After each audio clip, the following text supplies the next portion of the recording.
Hey, Shalom, family. Welcome back. The Kingdom of Israel, and this is our regular scheduled Sabbath discussion. So I'm still kind of dealing with prophecy 2026, and the last discussion, I was really kind of focused on, or one thing that I did focus on is where both male and female were created in the image to be God, Elohim. And, I kind of pointed out the separation that's still being put out when we talk about a patriarch or a matriarch, when in him he created them, male and female, to be in his image. So I'm going to continue with prophecy 2026 and focus on male and female, more specifically the things that we are called to do, because we want to argue about a whole lot of different things, right? When it comes to these writings, when it comes to this discipline, but when it get down to the actual nuts and bolts of what needs to be done, that's when people kind of fall off or, lose their sight, right? Like this is what I say, no matter what you do, no matter how you position it, somebody's going to find fault with anything, that you do.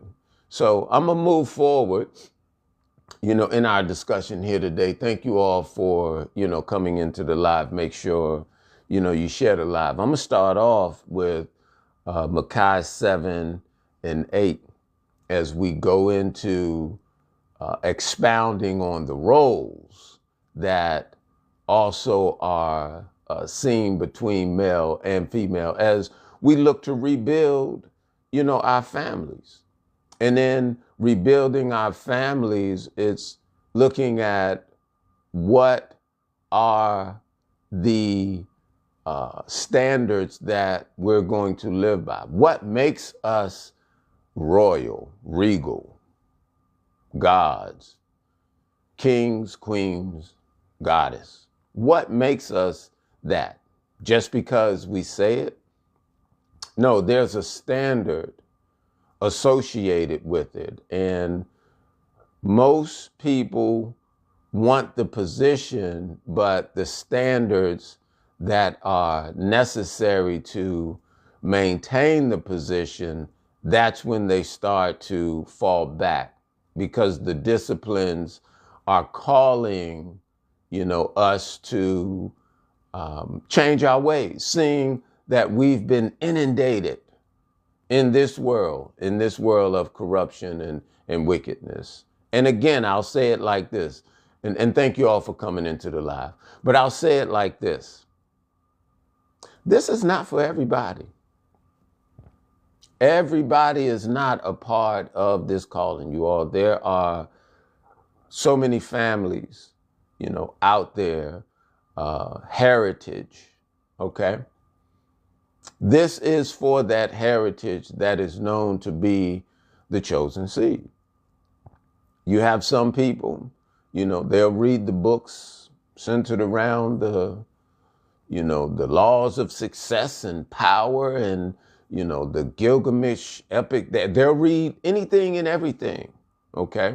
And they'll say you can find it in all the places and under a rock and this, that, and the other. Well, for us, a remnant has been made available, transcending through time, that we can have even this little bit to get our footing and get right, to understand who we are, how we're supposed to conduct ourselves. And then during the transition, when we go from the terrestrial flesh to the celestial flesh, you all, then our minds will be opened, and all the things that we did not know will be given to us to then know all those things.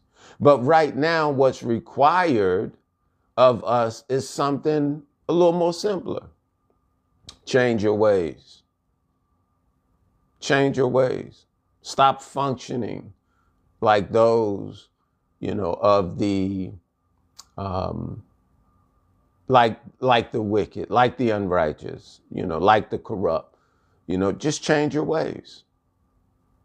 Identifying the standards and principles that are set in order for you to do that. And let yourself be found, as they say, we're moving out of the age of Pisces and into the age of Aquarius. Well, what that interprets to me is that we're moving from these bodies of the terrestrial to bodies of the celestial, basically to immortality and to being all-knowing and understanding of all things good and or evil.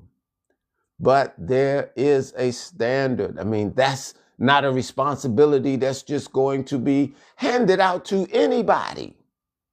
So now, under the period of grace, we have an opportunity to show and prove. Not just talk about it, but actually look at your life, deal with introspection, and find the things necessary that you need so that you can change your ways. Thank you all for coming in, to the live. Make sure you share, the live. Thank you for the likes. So let's jump off into it, you all, and come right in off of Micah 7 and 8. He says, who is a God like unto thee, that pardon iniquity? And this is what we're talking about. Because in this time, we know we've fallen, we're in our fallen state, and we're looking to get back up. And this body cannot deal in the realm of righteousness or, heaven in this manner. It has to go through a transformation. We have to be reborn again. And no element of corruption will make that cut and or transition. And also what I want to say is, through making that cut and making that, transition, as we've said before, the other nations and the other people are not going to have the benefit, of the immortality. Everybody's not going to have the flesh of immortality. They're just not. That's what's going to distinguish on earth the difference between God's chosen people and the other nations, and how the other nations are going to be then ruled under the standard of righteousness. I know that's a hard thing to, swallow, because we've been fed so many lies about, everybody's going to be equal and the same. And, these writings and this heritage, this people, it doesn't speak, about that. But in our heritage, in our writing, there's a pardon for our transgressions. There's some work that we have to do in order to then stand up to receive the gift to be born again, because it's just not going to be handed to someone that doesn't think it's necessary to change their behavior. He said that pardon iniquity and pass by the transgressions of the remnant of his heritage, not religion, you all, heritage.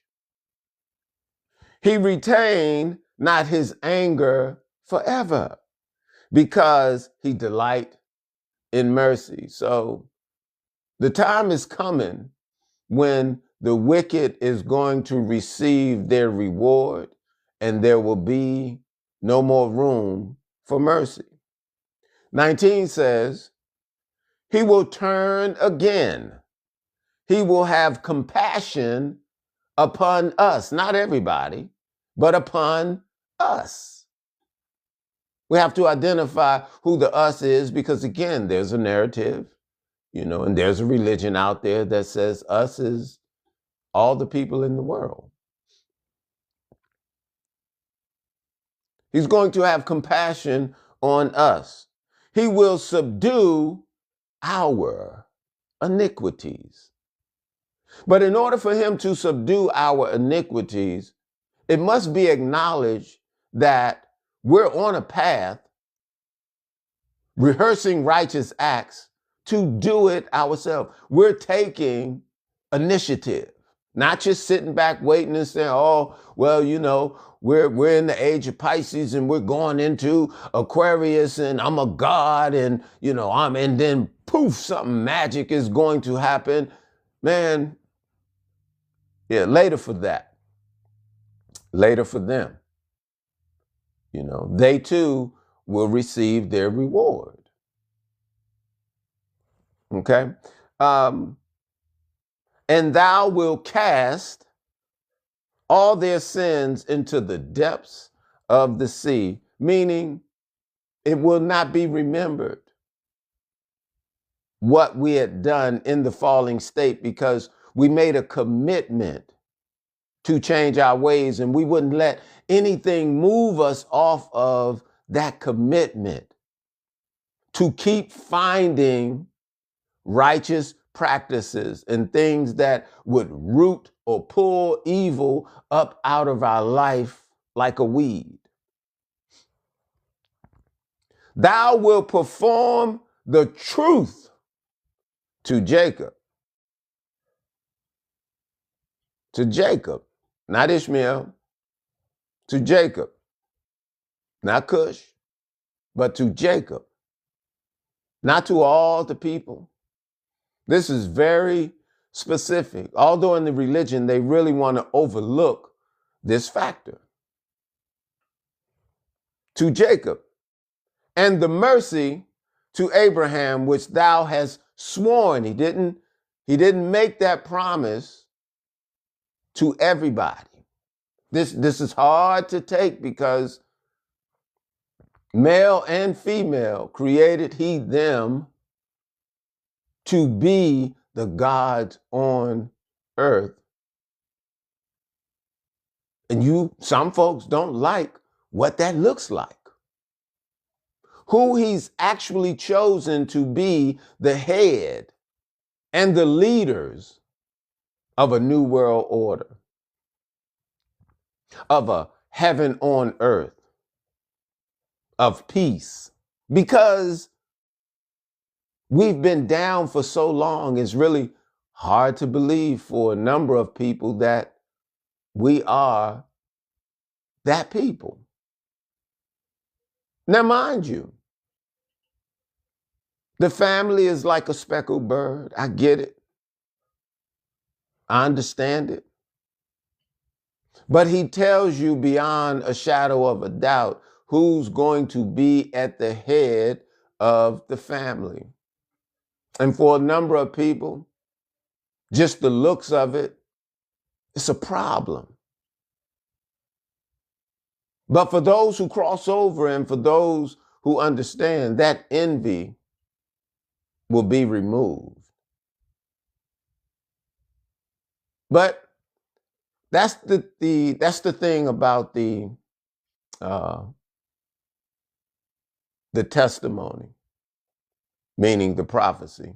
The more we understand it, then the more we can make peace with what's inevitable. He says, what thou hast sworn unto our fathers from the days of old, which goes to Isaiah 8:20, which I was just saying, to the law and to the testimony. If they do not speak according to this word, it is because there's no light in them. So this is what I'm saying, you all. I'm not trying to make anything up. I'm not trying to push colorism. I'm not trying to push one people over another people. I'm only expressing in the writing based on this heritage. The God of Abraham, Isaac, and Jacob chose a specific people to rule in his kingdom, in his heaven. And it would be done in righteousness, and the earth would finally see peace. And I don't understand why a number of you have a problem with that, because the image of an individual may resemble more of someone such as myself outside of what you're familiar with, seeing in dealing with Europeans, I guess I could say it that way, and how they've positioned themselves, to be the featured people of God. And these things are all lies. If they were, we'd have peace on earth. If they were, we wouldn't have all of this destruction. We wouldn't have the earth in an upheaval. But what we're witnessing is the fall of the final or the end of corruption and wickedness. That's what we're witnessing.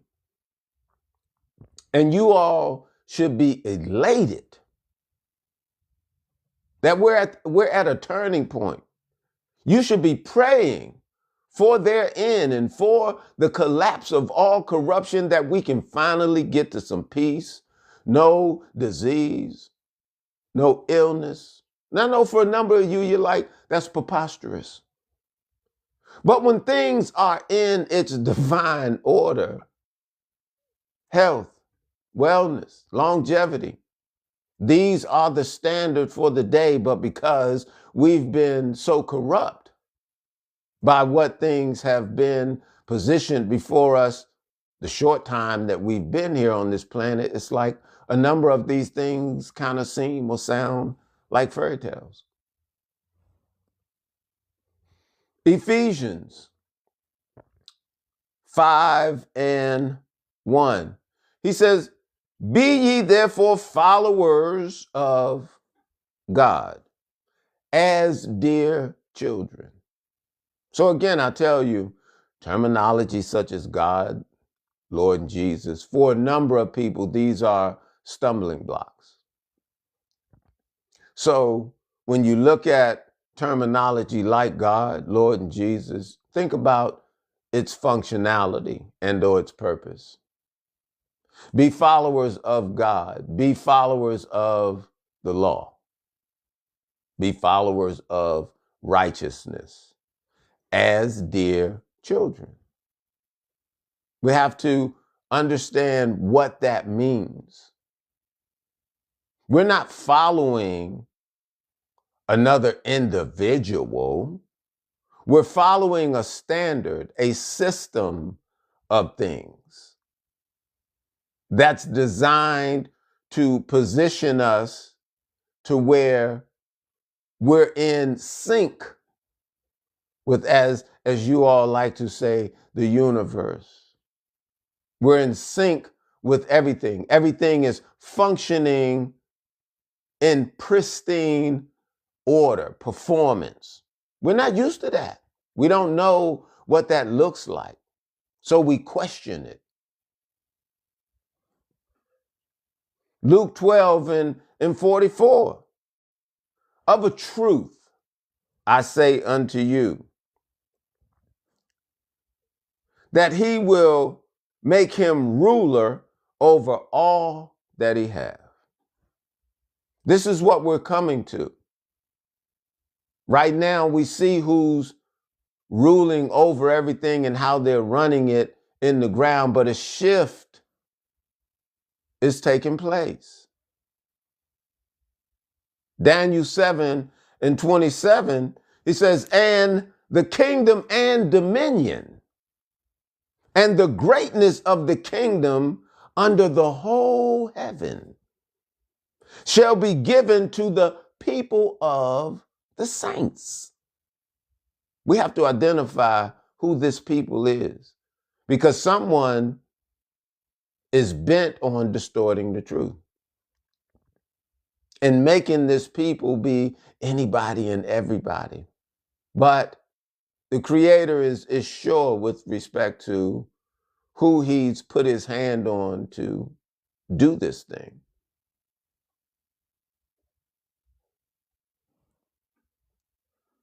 The people of the saints of the Most High, whose kingdom is an everlasting kingdom, and all dominions shall serve and obey him. So that's a sharp contrast to what they teach and or speak today within their religion, coming out of this very same book, but within a narrative trap. They've created a totally separate story, one that more supports their ability to remain within superiority, that European superiority where they are said or thought to continue to rule the world, right? But that comes to an end. But the people of the saints are going to have a kingdom and or dominion forever. What's wrong? Why y'all mad about that? It's going to be in righteousness, finally. No more pain, no more sorrow. Why y'all mad about that?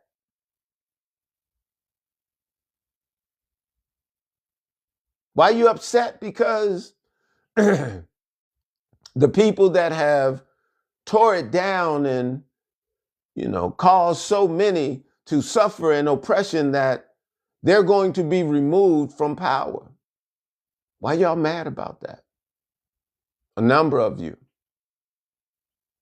Why do you question the fact that there's going to be a dominion ruled by a specific group of people for the specific purpose of making certain that none of this ever happens again and we continue to have heaven on earth? I'll tell you this, right now, those of the wicked, this is their heaven on earth. It is our hell.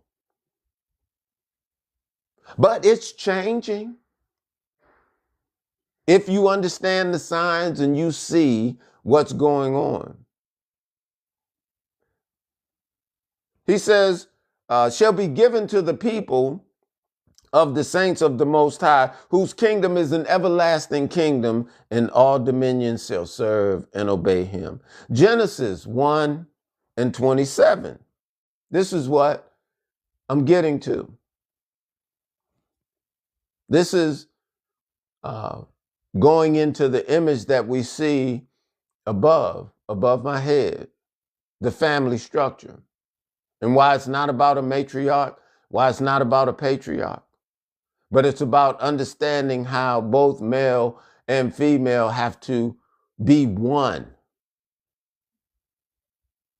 and understanding what it takes to be wholesome in raising the family and nurturing not only one another, but the entire earth. Right? It says, Genesis 1:27. So God created man in his own image. And you got some folks out there, when they hear that, they say, oh, what about the woman? What about the matriarch? The matriarch, the woman is God. Life, everything comes from her. Even the man come from her and he got it. And I'm like, she does have a great role, a great responsibility, but that was a part of the reason for our fall, the envy, the strife, not being able to stay in our lane and understand our role and our purpose. That grain of evil seed got in and corrupted the perfect union. But that perfect union is coming back. Against all odds, y'all. Against all odds. So look. So God created man in his own image. In the image of God created he him. Created he him. Now look at this. Male and female created he them. So we get caught up because it's being spoken from a masculine sense. But we miss the whole point that it's male and female that's created in this image. And we let that grain of evil seed creep in to, divide us, to say, oh, the woman, the man, and this, and we're arguing and fighting about nothing. Male and female. This is the image of God. This is the Elohim. Not a matriarch, not a patriarch. It's a system in understanding the role and the duty of the man, of the woman, to even raise the child. And let's be true, it's the woman's job to raise that child, even that man child, to be the king, to be the leader. If she doesn't raise him, then he's not going to get what, in fact, that's the reason within what we're seeing today and what we're moving to do within the scope of the family structure and within the reconditioning of our mind is understanding what our daughters, what our mothers need to understand to raise these children. And we keep avoiding that understanding, but we want to push all the accolades and, say, oh, they God and they this and they that, and it doesn't make sense. It's a vain, it's just vain glorification. Oh, and the women eat it up. They eat it up. They eat it up. They eat it up like the men eat it up. I'm a god, I'm a king. All that stuff is vain if we're not doing the work that a god and a king's supposed to do. If we're not doing the work that a queen and a goddess is supposed to do. Based on the standard of righteousness, and we understand that this is the heritage that we're supposed to live by, that our days will be long. Y'all just playing games. Thank you all for coming, into the live. But he created him, speaking in the masculine, male and female. Created he them. So y'all stop. Stop separating the concept of who God's people are and what the intent and or purpose, for God's people is, being male and female, not patriarch, not matriarch, but it's a unit. And that unit, the man has a role, the woman has a role. The child is in development. But this is the formula for ruling the world in righteousness. It's going to take both of us. Male and female have to become one, not two, not matriarch, not patriarch, but it's one. Matthew 19 and 5.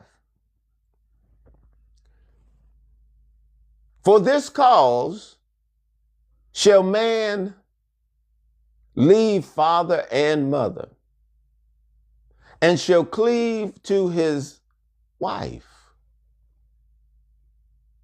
and they twain shall be one flesh. Not a matriarch, not a patriarch.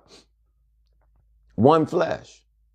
We could talk about oneness for a whole lot of things and have fun with it, but for some reason, It seems to go past the point of the family structure because you think, the patriarch or the matriarch and, all of these are tools to continue the separation.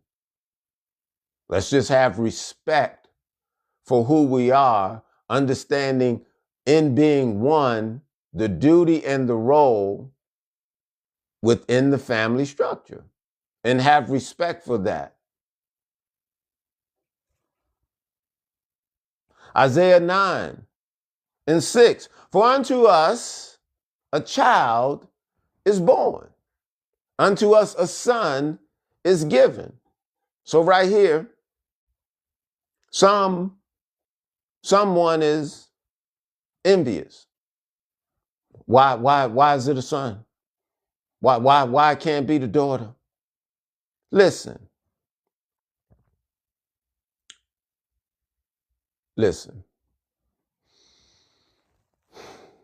We can make this complicated, or we can come to understand working as a team, realizing what things need to be done. Like when they're out there on that football field, the center cannot be the running back or the quarterback. He has to be the center. And as the center, it's his job designed to do a specific thing. The man is designed to do a specific thing. The woman is designed to do a specific thing. And we should learn to understand these things, these roles, these positions, and support each other to be the best and the greatest within those roles so that we can continue to work as a unit. Anyway, unto us a son is given, and the government shall be upon his shoulder. And his name shall be called Wonderful. Now, just because his name is being called Wonderful, it's not taking anything away from our daughters and our mothers, because they're right there. We're one. But what this is looking at is the fact that this oneness, this family, this people is ruling the world. All of the other nations and all of the other people, they see this union of God, male and female. They see it as wonderful. They see it as the counselor. But understand this. It's the son. It's the man that's dealing with that. But the daughter, the mother, they're included. They're not separated. So the concept of wonderful and counselor, they share and benefit in that. The mighty God. See, this is how the rest of the world is seeing this family, these people. The chosen seed, male and female, in the image of God. The everlasting Father. They say, oh, why you ain't say mother there? The Prince of Peace. Oh, why you ain't say the princess right there? Let's just understand the specific roles.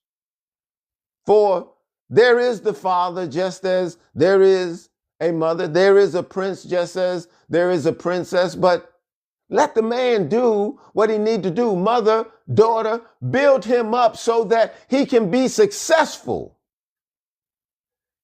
Don't be envious and jealous.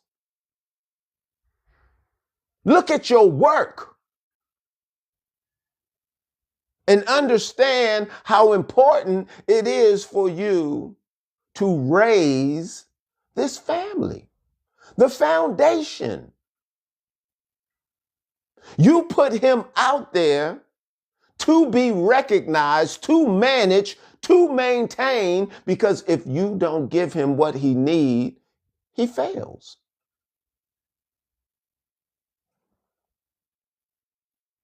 Second Ezra 4:30, because you all have to remember this, and I told you about this the last conversation. The grain of evil seed. You all remember that? For the grain of evil seed have been sown in the heart of Adam. That one grain of evil seed, you all. This is where all of the separation and the chaos, corruption, and confusion, it comes from. The envy, the jealousy. Not understanding the importance of position in our role. Right? But it says, the grain of evil seed have been sown in the heart of Adam from the beginning. And how much ungodliness have it brought up unto this time? You see, and this is why it has to come to a halt. Because that evil, it's spreading. It is spreading. Thank you all for coming, into the live. Appreciate you for sharing the live. Y'all make sure you just tap the screen, you all. Keep it going, right? And how much more shall it bring until the time of the thrashing? What are we talking about? The time of the thrashing. That's when that evil, that corruption is finally removed. And I know for a lot of folks, it just doesn't seem like that's possible. That's when we have the perfect union between the male and the female, because that evil seed, that jealousy and that envy, it's not there anymore.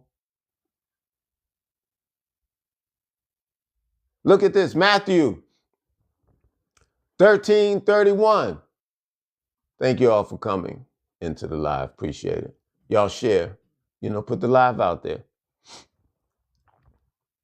Because we're just trying to make it make sense and get past all of the division. And then come to understand the Creator does have a chosen people.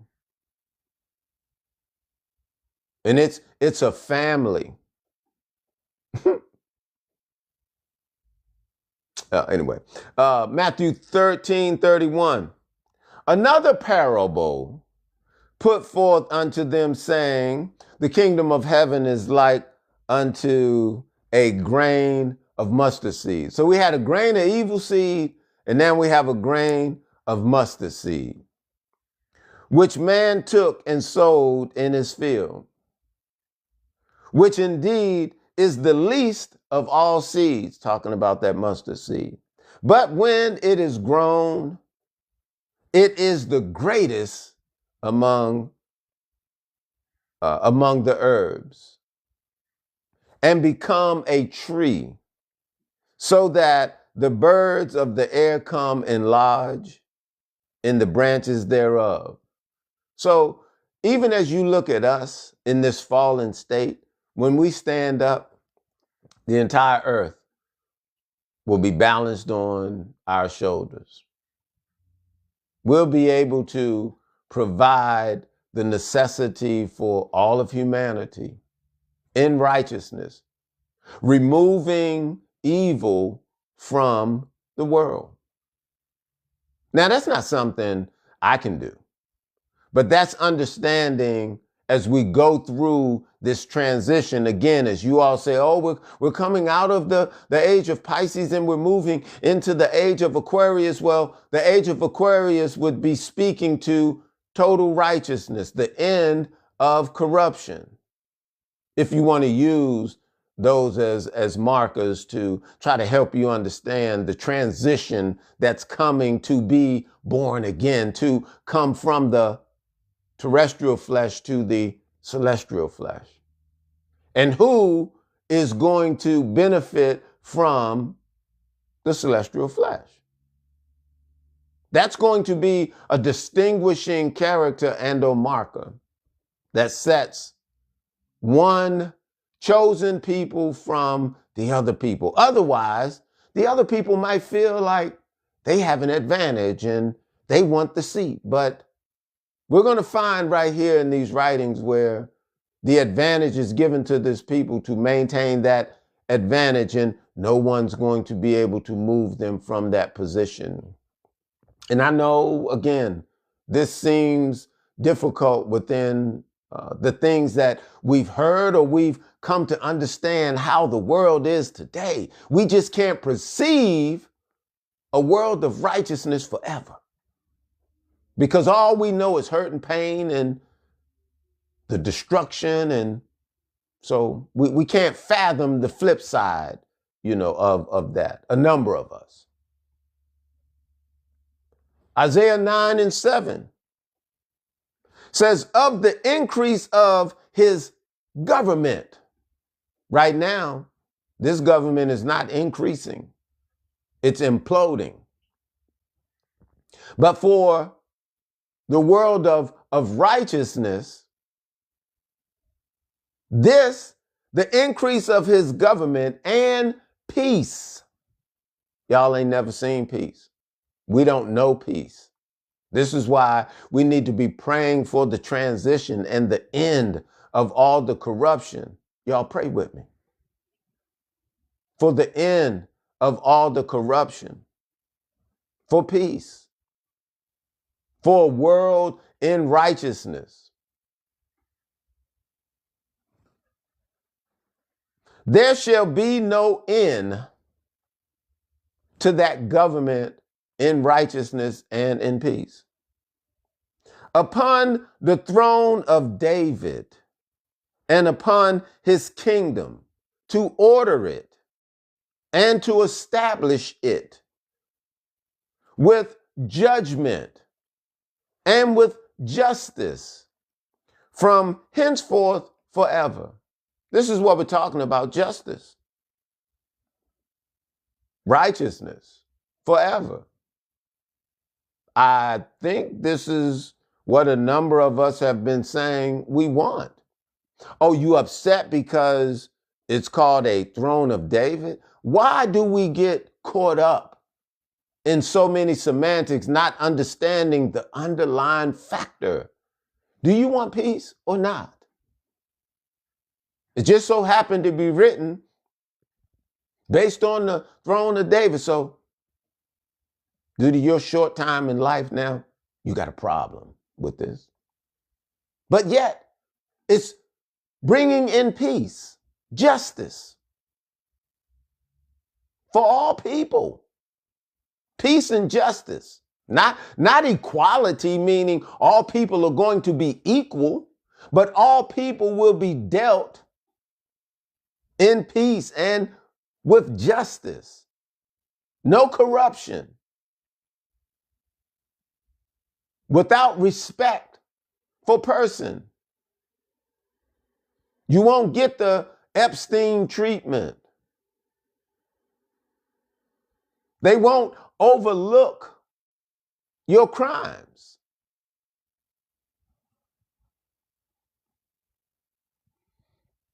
The zeal of the Lord of hosts will perform this. Not me. I'm just reminding you. I'm bringing this to your attention because the religion and the churches, they don't talk about this. They're hiding the truth. They continue to mislead the people. But let's look at it. Romans 10:17, it says, so then faith come by hearing and hearing by the word of God. So we have to know what the word of God is. And that goes back to knowing what these standards and principles and, what these rules are that we want to live our life by, right? 1 Corinthians 1:20, it says, where is the wise? Where is the scribe? Where is the elder of this world? Have not God made foolish the wisdom of this world? Looking at all of the degrees and the understanding and education that we get, it's like none of those things can make the world right. None of those things can change the course of what's happening right now. Man, in all of his intellect and his wisdom, he can't stop what's coming. If he could, he would have done it a long time ago. But the man that's in position and/or place and ruling the world right now, his aim and/or position is just destruction. That's all he knows. But that's being exposed as foolish. The wisdom of this world is foolish. Isaiah 28:8, for the tables are full of vomit and filthiness. So there's no place clean. And that's why, for those of you that love this world and feel like there's nothing else and you have to save this world, there's nothing to save for this world. This world, there's no place clean. It has to be eradicated. There's no changing this. The evil and the corruption, it has to be brought to an end. A number of you may not understand it, can't see it, and you feel there's something to salvage here. Be careful. Otherwise, you too will receive the reward of the wicked. 1 Corinthians 1:21. Thank you all for coming, into the live. Make sure you share the live. You all, the Daily Heart Me up there, you can tap on that and, make sure you tap the screen, okay? Let me know y'all with me. 1 Corinthians 1:21. For after that, in the wisdom of God, the world by the wisdom knew not God. It pleased God by the foolishness of preaching to save them that believe. So the wisdom of God is not known in the world today, talking about that standard of living. It's not known. So someone such as myself, and there are others that are giving these reminders. We call it preaching. We call it, a warning or, so we call it preaching. I'll leave it at that. But this is so that certain individuals, because everybody can't hear this, everybody can't see this. It's not meant for everyone. It just isn't. But for those that do hear it and understand the adjustment that they have to make in their life in order to make the cut, that's who this is talking to.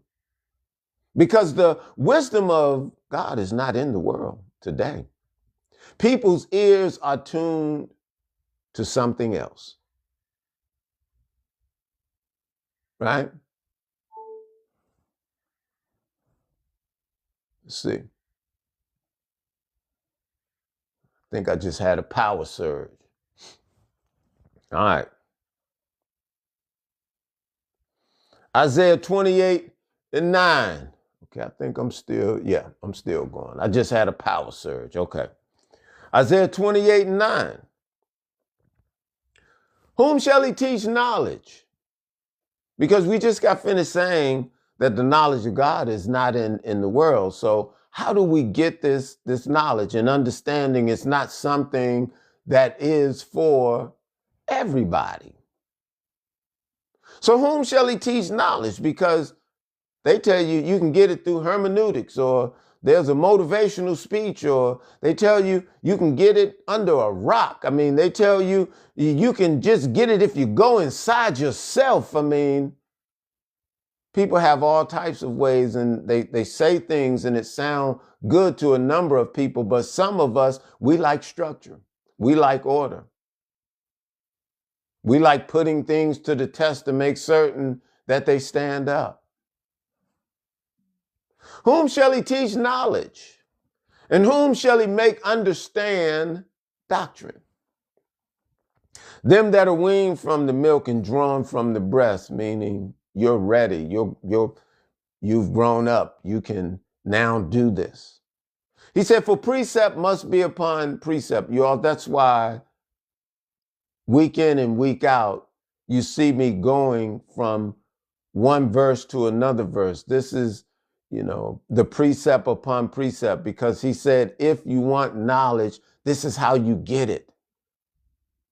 Not by, reading 3 Bible verses and then going into a 45-minute motivational speech. No. We have to have a chain of precepts to explain what's being said. That's where the doctrine is. That's where the understanding comes from.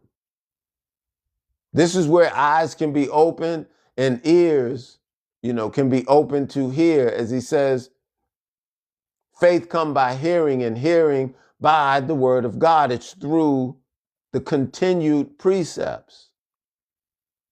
But in the religion, they say, no, don't do that. In fact, they encourage you to stay away from these things. And that's why so many people are just in the great war of ignorance. But anyway, he says, precept upon precept, line upon line, here a little and there a little. He says, with stammering lips and another tongue will he speak to this people. See, because we're everywhere. The chosen people are everywhere. So you got folks saying you got to know the Hebrew and you got to say it like this. Look, God's people are everywhere, speaking all types of languages. You don't think he's going to be able to reach them? Here we are, speaking in this tongue of English. And through that, I'm able to reach, I was reached, and I have to do it in this manner. But it don't matter where you are, you're going to receive the understanding in whatever language you speak. But we're right here dealing with it in this language. Right?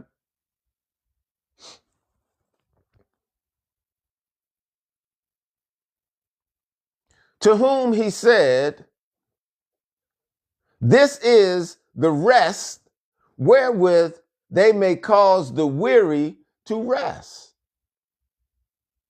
See, following these precepts, understanding what the heritage is, this is where we come to our rest. This is where we get out of the oppression and the deception and the destruction. He says, and this is the refreshing.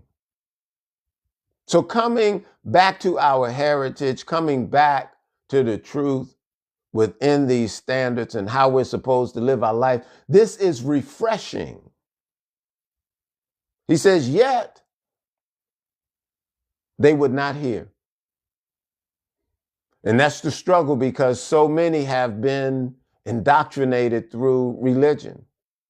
And no matter how much I point and I tell and I say, we have to change our minds. We have to live according to the standard. All they can say is, Jesus, I believe in Jesus and I confess Jesus. And they just go into the superstition.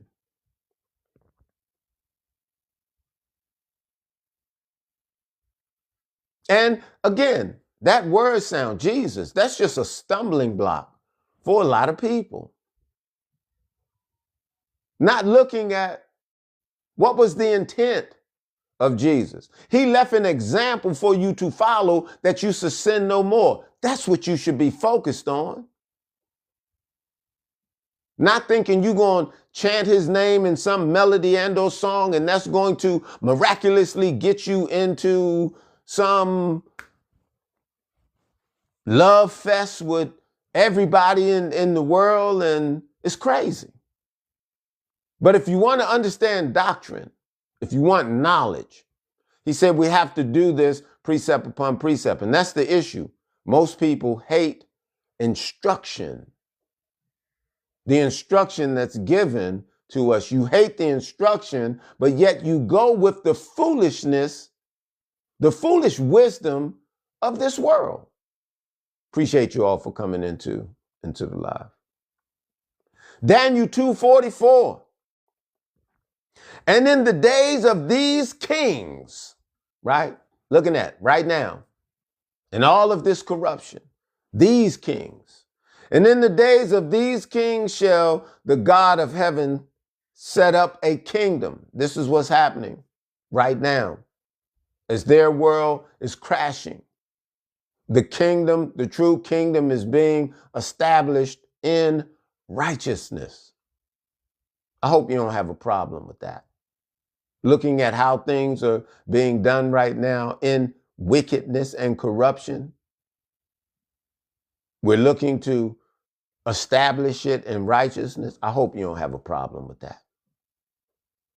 But knowing you, you're going to find a problem with it.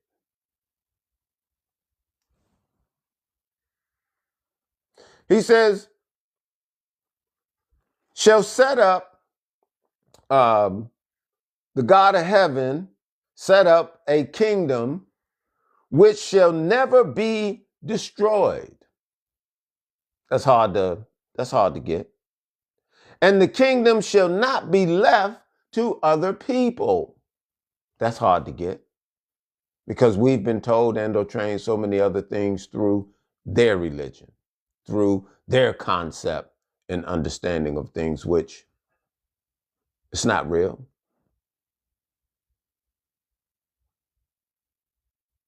It's not going to be left to another people. He says, but it shall break in pieces and consume all these kingdoms, and it shall stand forever, because the wicked, they're not going to just lay down, right? They're not going to, just say, oh, okay, you got me and we're going to convert to righteousness. No, they're going to be eradicated. And the chosen people of God is going to move into this place of governing the world in righteousness. That's all it's saying. And like I said, if a number of you understand what that is, you should be excited about it. Looking at how hard life is now and, what life has produced and all of its degradation, disease, and famine, you should be ready for a change. As long as it's a change in righteousness, why are you mad? Why are you trying to find something wrong with it? Why are you trying to pick it apart? Instead of understanding what is it going to take to usher in this element of righteousness? What responsibility do I have? What am I going to have to do to make this world of righteousness real? Deuteronomy 28:1, he says, it shall come to pass If thou shalt hearken diligently, that's a problem. We don't want to hearken to nothing. Listen to what? Who? I ain't going to I listen to me, my head, my heart, me, this, that. We got to stop. All of that is what have us right now in a fallen state.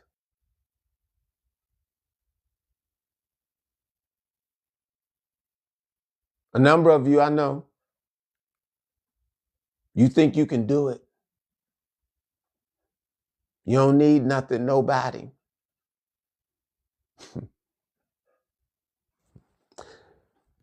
If thou shalt hearken diligently unto the voice of the Lord thy God, to observe and to do. That's it, to do.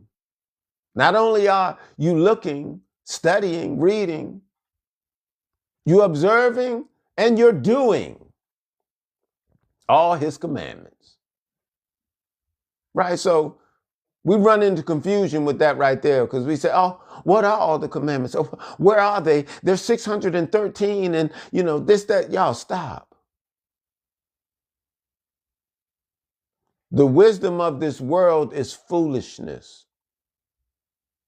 These things will be revealed to you. Y'all listen to me now, because I know the pastors aren't going to tell you this, and you're not going to find this within the mystics on the internet. But he left us the instruction. He said, if you want to get this understanding, you got to show that you're trying to keep the commandments. What commandments? Start with the ones you know and build yourself into adding the other ones into your life as you're rooting out wickedness.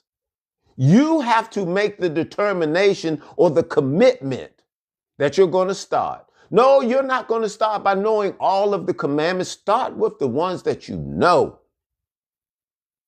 And add another one to your life every day as you're reading and as you're studying and as you're understanding. Then it will be revealed to you. It's the law of the Lord that's perfect, that's going to convert your soul. It's not because somebody opened the book and showed you 12,000 rules and or laws. No.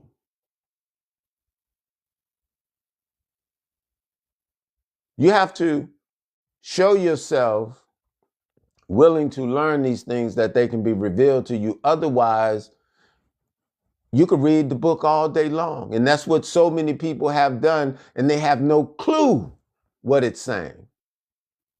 But he's made a promise in here. He said, if you observe and you do all the commandments which he command you this day, he said, the Lord thy God will set thee on high above all the nations of the earth. Some people have a problem with this, that God has a particular or specific people that he's going to set on high. But there's a people that's on high right now, ruling the earth, and a lot of people cool with it. But because we're reading that the Creator himself has a plan to use a particular people to set them on high, some of you have a problem with it. But for those that can hear and for those that understand what they need to do in order to foot or fit that bill, he said, observe and do the commandments, and he's going to put you on high above all the nations of the earth. 1 Corinthians 1:25. Thank you all for coming, into the live. Because the foolishness of God is wiser than men, and the weakness of God is stronger than men. We have to look at everything we've known and have come to understand at this point. It can't compete with what's about to happen and how it's about to happen.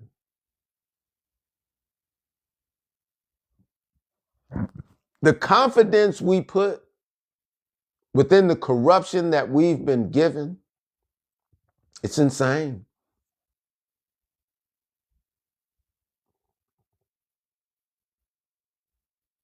But the foolishness of God is wiser than man, because he's going to put a particular people on top over everybody to rule the world in righteousness. They're going to have their rules and the orders and the laws, and that's what it's going to be, and it's going to be forever, and it's not going to change. And I know for a number of you that sounds like a fairy tale because you've been hurt for so long. That's all you know. You can't escape it. You can't see that what it means to be born again. Like a number within the religion have been going off of that lie. Oh, I'm born again. But to be born again is the transition from this terrestrial flesh to the celestial flesh. We ain't got there yet. But in order to get there, we got to observe and do the commandments to receive that reward to be born again. But that sounds like foolishness to a number of people. But he's going to put a people on top above all other people. Like right now in wickedness, he has a people on top and above all people in wickedness. You don't think it's going to happen in righteousness?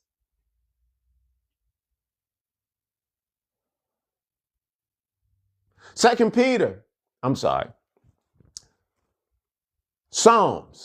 2:9. Thou shalt break them with a rod of iron. Thou shalt dash them in pieces like a potter's vessel. Because the wicked is not going to give up the throne or the seat. They're not just going to lay it down. So they're going to be broken. Revelations 2:26. Some folks say, oh, that's the Old Testament. Jesus came and he changed, and Jesus just loved everybody. Look at what Jesus is expressing in Revelations 2:26. He that overcome, what are you overcoming? Wickedness. What are you looking at? To observe and to do the commandments, that you can be above all the other nations. Overcome the corruption in your own head, in your own mind. The law of the Lord is perfect, converting the soul. That's where you start. Start with what you know.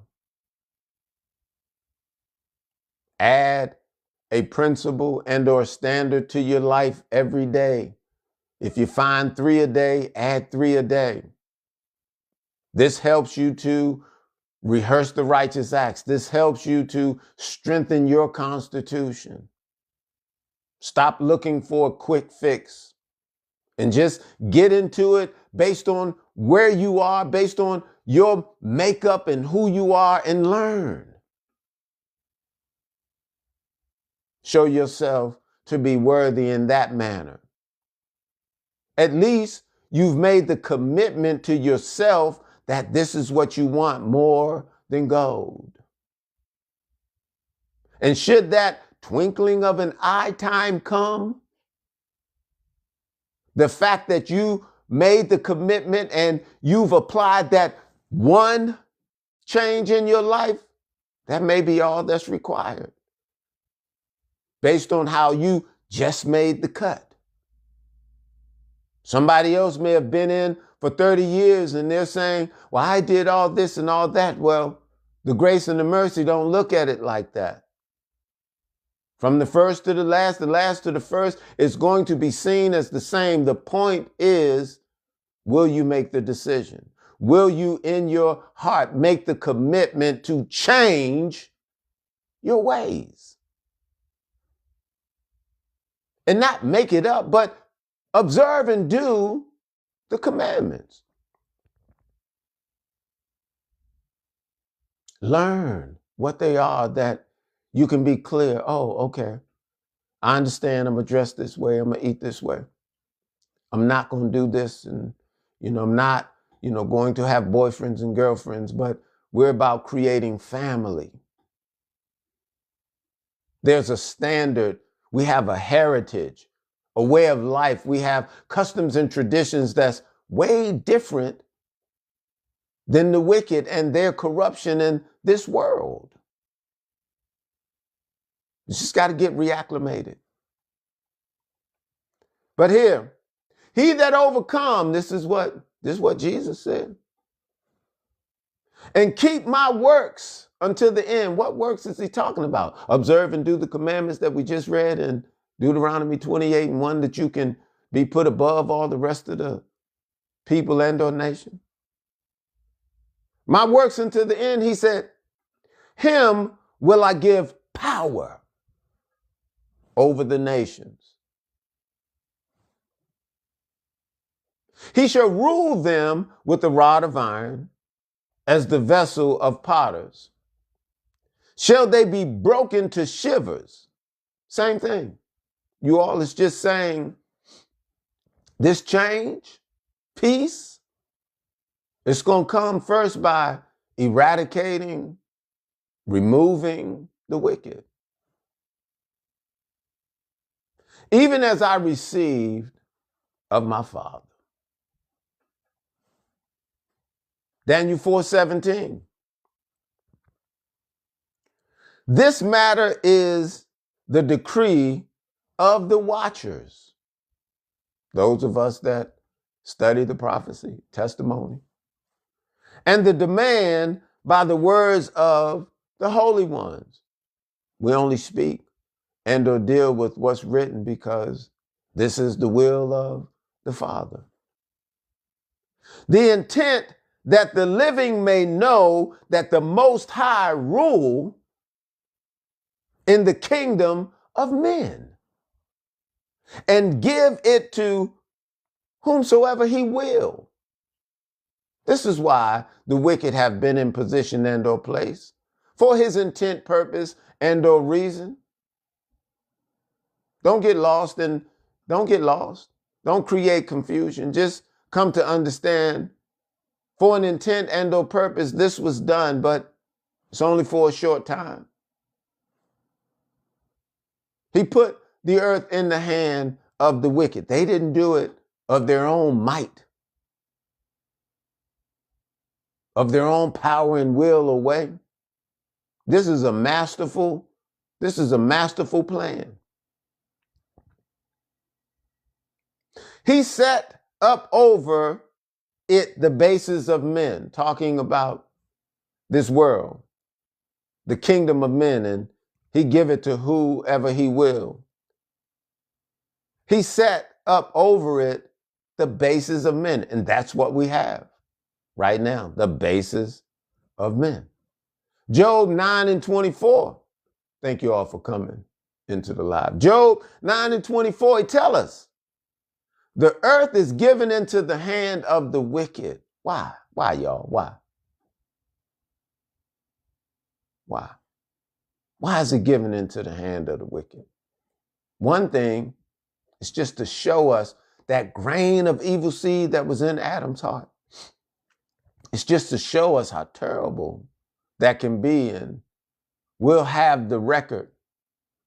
We'll never let it come back to this. We'll do everything within our power and our might to not let this happen again. The earth is in the hand of the wicked. He covered the faces of the judges. That's what he did. Soon as he positioned himself, he changed everything. White God, white Jesus. White is right. The Renaissance, the Dark Ages, the medieval. He covered the faces of the judges thereof. If not, where? And who is he? The where and who is he is, where's the true image of God if they didn't do these things? They spent money within iconoclasm to change, art and paint over faces, and they put work and time in to maintain the deception.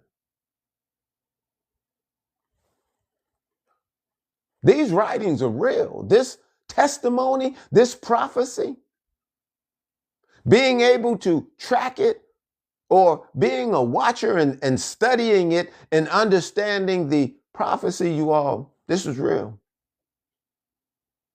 We're in it.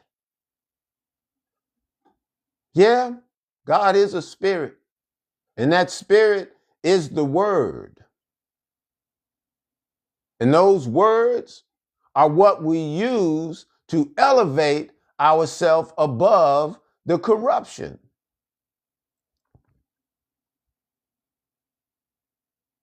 They love to come in. They love to come in with the indoctrination. But we're going to get past it. We're going to get over it. Deuteronomy 28:5. The Lord shall cause thee to be smitten before thine enemies. That's what happened. Because we refuse to observe and do the commandments, and we refuse to maintain our heritage, and we want to be like them, look like them, dress like them, and we want to do all of that, so we lose our position. But he also recognized them as an enemy. A word we shouldn't take too lightly, but a number of us do because we think we can just love everybody. But let's not get love everybody confused with what it means to live peaceably among all people.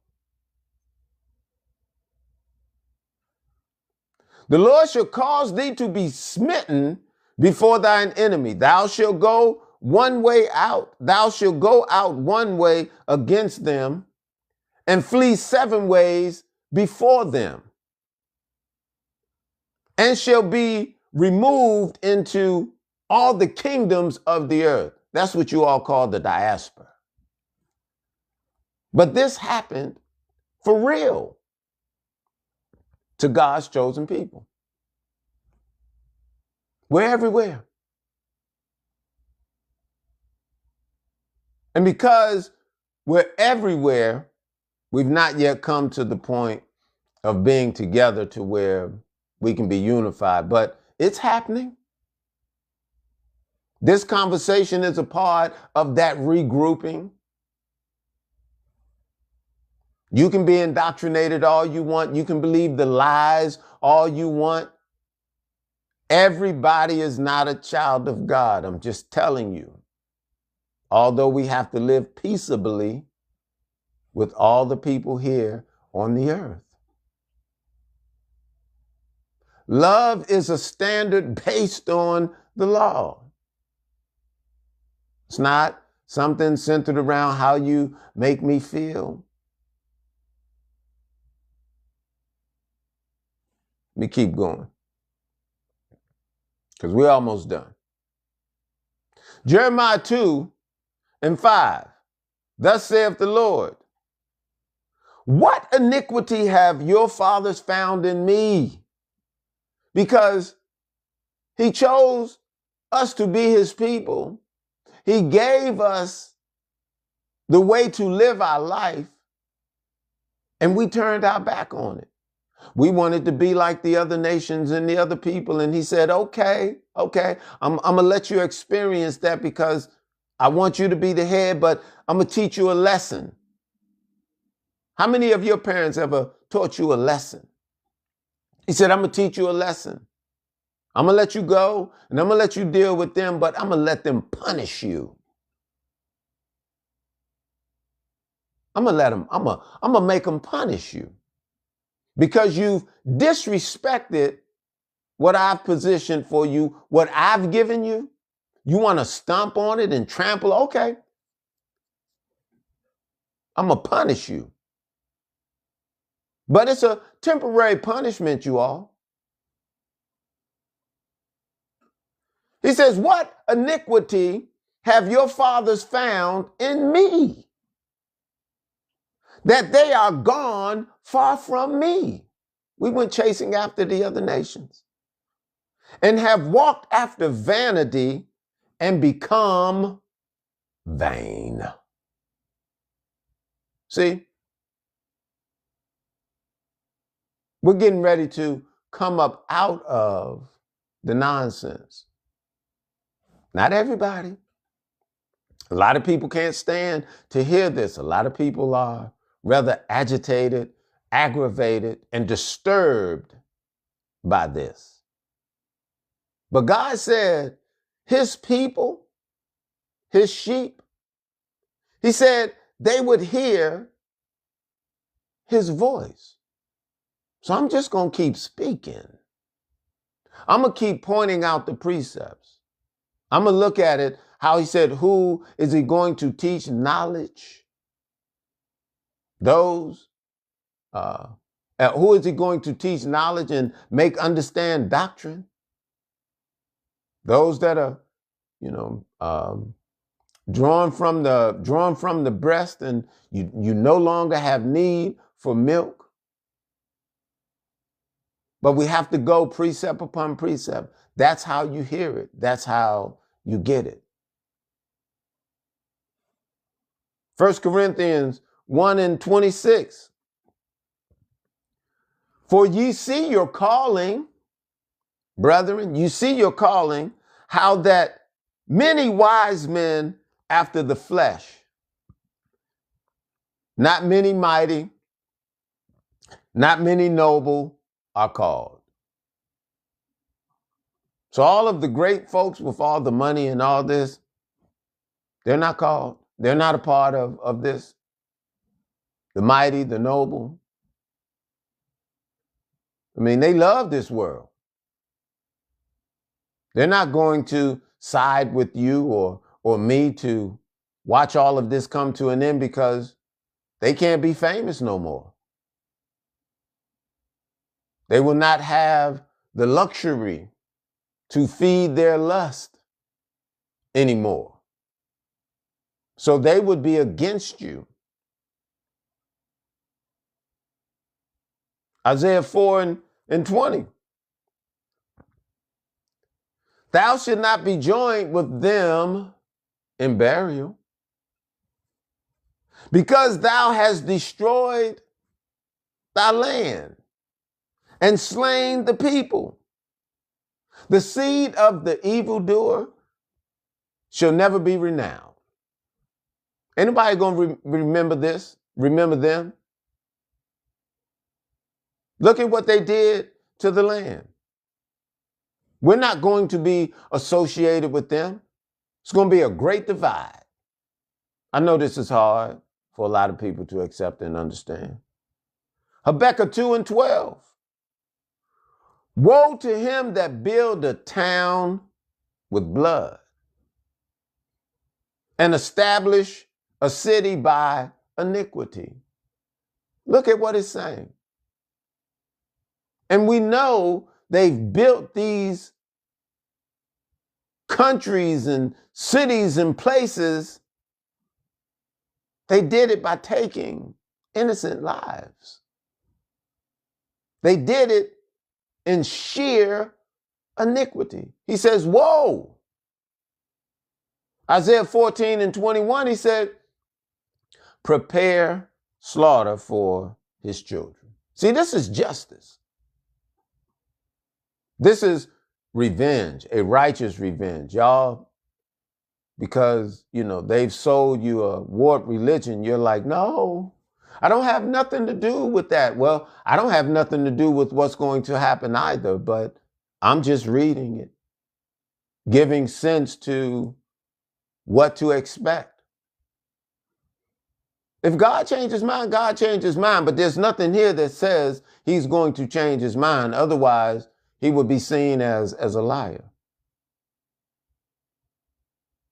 But he said, prepare slaughter for his children for the iniquity of their fathers. Ooh, they don't want to deal with that. That's how they say, Jesus loves everybody. We all get a free pass. They make it up and make it sound good to you. You believe that if you want to, okay? But the justice for them building these towns off of the life of innocent individuals and off of sheer iniquity, he said, prepare slaughter for their children. Y'all don't want to hear about that. And I'm still going to strive to live peaceably among all people. And when that time is made available, that's what happens. I don't have any control over that. Whether I want to or not, it's beyond me. Prepare slaughter for his children, for the iniquities of their fathers, that they do not rise, nor possess the land, nor fill the face of the world with their cities. Their time is up. It's over. I know it's hard for a number of you to hear it and understand it within these writings of prophecy, because y'all love the lie. You love what little benefit you get from this wickedness. Oh, a world of crumb snatchers. I mean, you just sit there and you wait to see if the biggest crumb gonna fall from the table so you can fight and scrounge for it and say, I'm a millionaire. Look at me. Come here, follow me. I'll show you. They got some good crumbs over here.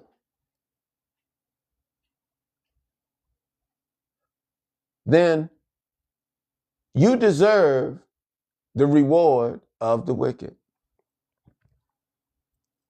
Let's look at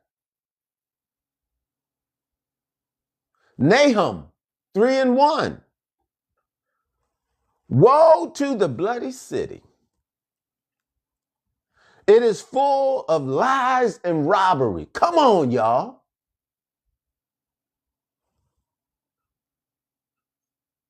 The prey depart not. We trapped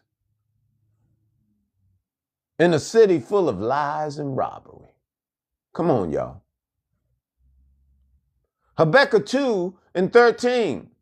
Behold, is it not of the Lord of hosts that the people shall labor in the very fire? And the people shall weary themselves for very vanity? That's what we're doing right now. In the fire. Fighting to see who can obtain the most vanity, the most nothingness.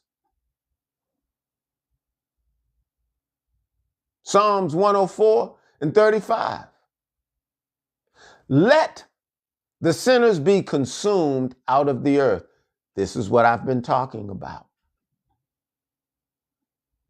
Wickedness, unrighteousness is not going to be maintained. We're watching it. We're watching it as it's at its end. And for some of you, it's painful because you're still trying to get some reward from it outside of letting it go. It's the worst addiction ever. Corruption, lies, thievery, bloodshed. It's the worst addiction ever. Wickedness, lust. There's never been an addiction like it. We don't talk about it. We give understanding and conversation to other aspects of addiction, but we don't talk about the addiction to wickedness and corruption. We've normalized that. He says, let the sinners be consumed out of the earth, and let the wicked be no more. Bless thou, O Lord, O my soul, praise ye the Lord. If you're like me, you're ready for the wicked to end. You're ready for them not to be a part of the world. And I'll say it like this. If I'm seen as the wicked, then I too deserve to be removed, because it's no respecter of person. I want righteousness for the world. So, if that means that righteousness goes to the world, but I can't get there, Lord, let it be. I can't be selfish like that. But in knowing that, I'm doing and going to do everything within my power to make sure I can secure my position and or place in making the cut. Do I get the final decision? No. But I'm going to look at this. I'm going to analyze this. I'm going to study this, and I'm going to make the change, because the law of the Lord is perfect, converting the soul.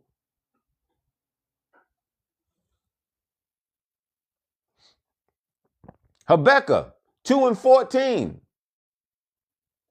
For the earth shall be filled with the knowledge of the glory of the Lord, as the waters cover the sea, meaning wickedness is gone and righteousness is in. This is just prophecy, you all. And it's being told, through the allegory and, symbolism. Like, a lot of people are reading this and trying to deal with it literally. But the instruction where God said, you want the knowledge, you want to understand the doctrine, he said, you got to go precept upon precept. And then he said, you have to study and do this, that it can be shown to you what this is.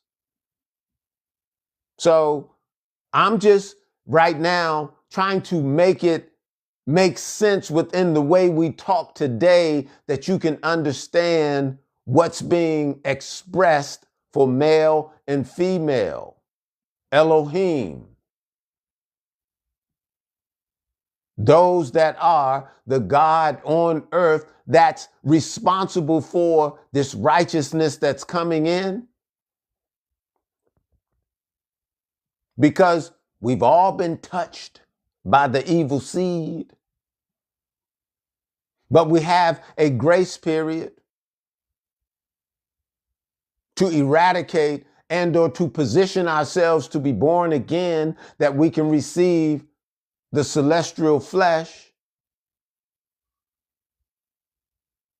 like the phoenix, rising up out of the ashes, leaving behind the terrestrial flesh.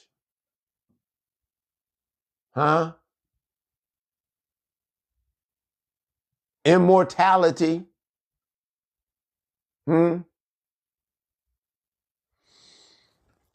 Proverbs 2:21.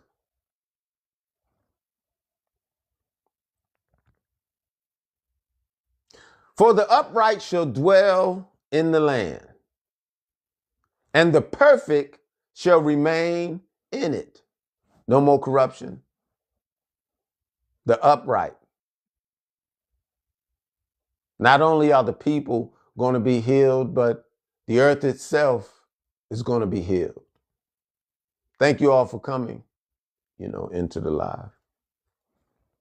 Thank you for all the likes. Thank you for sharing, reposting. He says, but the wicked shall be cut off from the earth. We should all be clapping right now. Yeah. No more wicked. Even if that means you, if that means me. Let the wicked be cut off. No more suffering. But let us do everything we can do to not be that wicked. Oh, they make movies about it and they make it seem so good, and y'all go spend your money and support all that nonsense and wicked for good. And come on, y'all. But the wicked shall be cut off from the earth, and the transgressors shall be rooted out of it. That's all I'm saying. If Jesus of their religion and the way they talk about Jesus, if he is who they say he is, then he's going to root out evil. He ain't going to be loving and kissing on and hugging on everybody. That's why their Jesus is made up. And I know that hurts a lot of people's feeling because I said Jesus. You get caught up in the word sound, but Jesus just means one who saves. And if you understand the fact that you have to save yourself, that means Jesus, the one who saves, he left an example for you to follow that you'll sin no more. It means you got some work to do. There's no magic in chanting Jesus, Jesus, Jesus, Jesus. Oh, Jesus, Jesus. Y'all stop. That's witchcraft. Oh, you don't want to hear it like that. Because every Sunday y'all roll up in and beat the drums and you go through your voodoo rituals and y'all stop. Ain't no Holy Ghost there. It's a ghost, but it ain't holy. I know I just lost quite a few people, but the truth has to be told. If they do not speak according to the law and the testimony, there's no light in them. So that's all I'm here to do. I know I said that and 15 people left the room immediately, but it's okay. Isaiah 65 and 24. We're almost to the end, you all. Isaiah 65 and 24, and it shall come to pass that before they call, I will answer. And while they are yet speaking, I will hear. How often have you all talked about and or said, y'all know now, we're a great people and we used to telepathically be able to communicate. And we can get back to it if you just tap into. Listen, it's already expressed that in the transition that we'll be able to do these things, but you're going to have to measure up to the standard. The wicked is not going to have this benefit or these privileges. They're just not. But yes, it talks about being able to telepathically communicate. We're not going to be able to do it in the terrestrial flesh, though. Y'all can stop. Not in this flesh. But if you want that, you have to position yourself to achieve it. You have to look at what the standards are and just stop thinking you can just make this stuff up and you're going to find your own way and you're just a God and you're just going to be gifted. Stop. You're lying to yourself and you're misleading others. You're dangerous. And you're mad because I'm telling people to pay you no mind, and I'm telling people to focus on themselves and come to understand what they must do to rid wickedness out of their mind. The choices and decisions that they must make to save themselves. Based on a standard, as he said, all of these laws, statutes, and judgments. He said, observe and do them, and I will afford you this rulership, everlasting life. But you say, no, you ain't got to listen to that. You don't do it that way. See, y'all stop listening.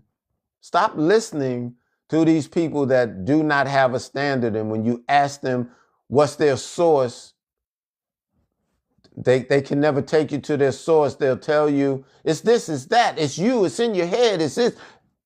Y'all stop. Slow down. Just slow down. It's true. You're going to have to save yourself. It's true. But the law of the Lord is perfect, converting the soul. Now you have to identify what the law of the Lord is. And I know, because even as I was being raised up to understand, I was overwhelmed with what is it? Where is it? And it ain't no 613 and all this other crap that they got out there online, but you find it first through commitment. That you're willing to change yourself one step, one day at a time. A commitment.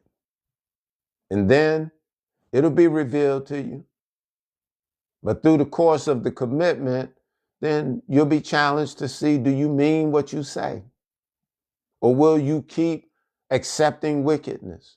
Because some people say, I want to be righteous, and they just keep doing dumb stuff. Because it's an addiction, you all. And we don't look at it like that. But if you understand that you're an addict to wickedness, corruption, sin, lust, then you take your one day at a time, one step at a time. But the law of the Lord is perfect, converting the soul. That's the antidote. But you can't abuse it. You can't take grace for granted. You got to get serious. That you can wean yourself off of unrighteousness and wickedness and corruption and the lust. And it's an addiction. Habakkuk 2:15. He says, woe unto them that give his neighbor drink, that put thy bottle to him, and make him drunken also, that they may look upon their nakedness. This verse right here is saying, for all of you that encourage people to continue in this life of corruption, that's a warning to you. You ain't no good. Your life, your soul ain't no good. And you're going to receive the reward of the wicked, but you're trying to see how many you can take with you, because your father is the devil.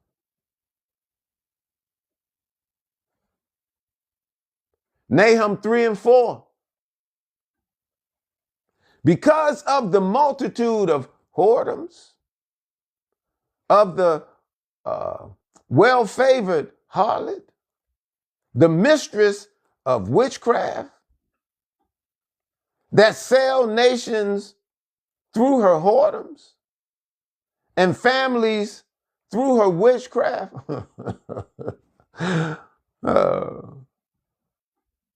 Can we put a face on that? Can we look at who pimp out other nations and people,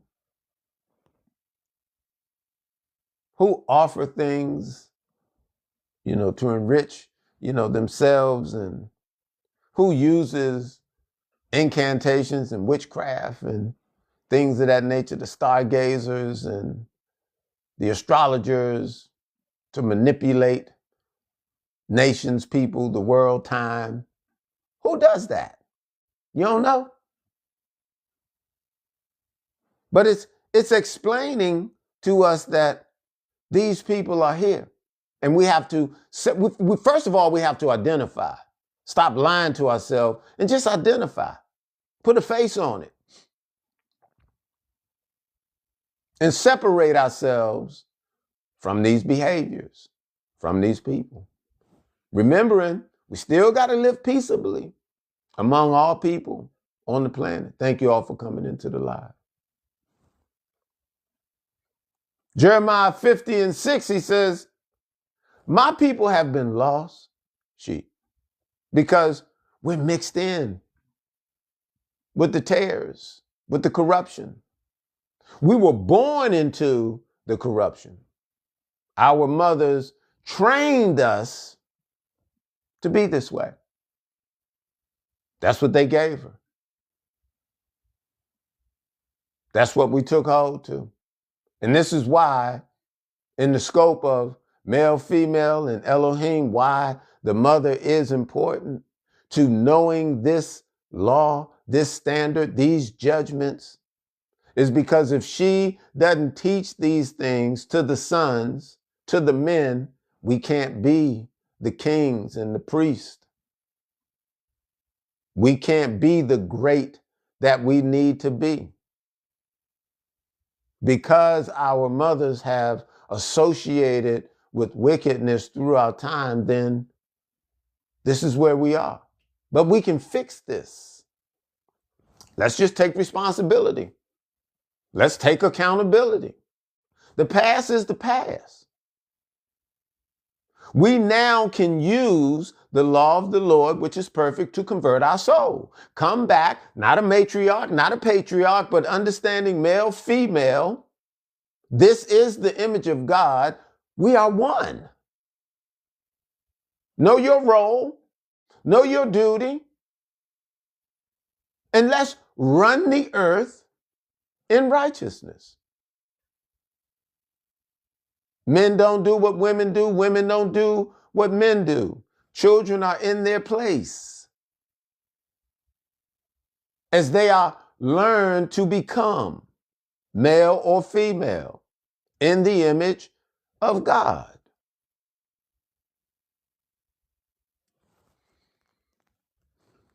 My people have been lost sheep. Their shepherds have caused them to go astray. All these religions. God has never been about anybody's religion. It's always been about the heritage, you all. But the shepherds have caused his people to go astray because they're preaching and talking and doing some different stuff that has nothing to do with what I'm sharing with you today or what we've talked about or how we've combed through several precepts to see this speaks differently than what we're experiencing and or what we've been told or how we've been educated. We've been led astray intentionally. But some of us, we knew something wrong. And for some of us, these words are refreshing. It's helping you to reposition yourself and come to understand the responsibility that you have in what it means to save yourself. The introspection that you're going to need to rid yourself away from the addiction.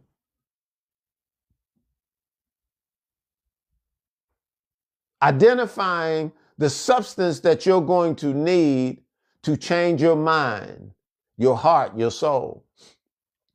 How you eradicate the poison out of your system.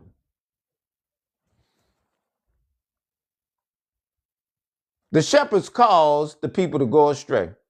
They have turned them away from the mountain being the government and or the true way of the Creator, the true way of this people. They have gone from mountain to hill, meaning we were on top. We had that government, but we've left that to now we're on this hill in corruption and with the wicked. Now we're trying to get back to the mountain. Always talking about the mountaintop, right? From mountain to hill, they have forgotten their resting place. All because of the addiction, though. Like, you just trying to get to, as they say, the next hit. It's an addiction. And unless we can see it that way, and I don't know if anyone has ever explained it to you like that, but it's an addiction. And you have to approach it that way if you want to be successful in eradicating it out of your life and in identifying what it is that you're looking to attack. Thank y'all for coming into the live. All right. He says, behold, I am against thee, talking about those who lead people astray, saith the Lord of hosts, and I will discover thy skirt upon thy face. You're going to be exposed, right? He says, and I will show the nations thy nakedness, meaning everybody's going to see the wicked. And all that they've done, they won't be able to hide these things that they've done. And the kingdom, thy shame, meaning all of God's chosen people, we're going to witness this to understand the prophecy is true. Jeremiah 2:8.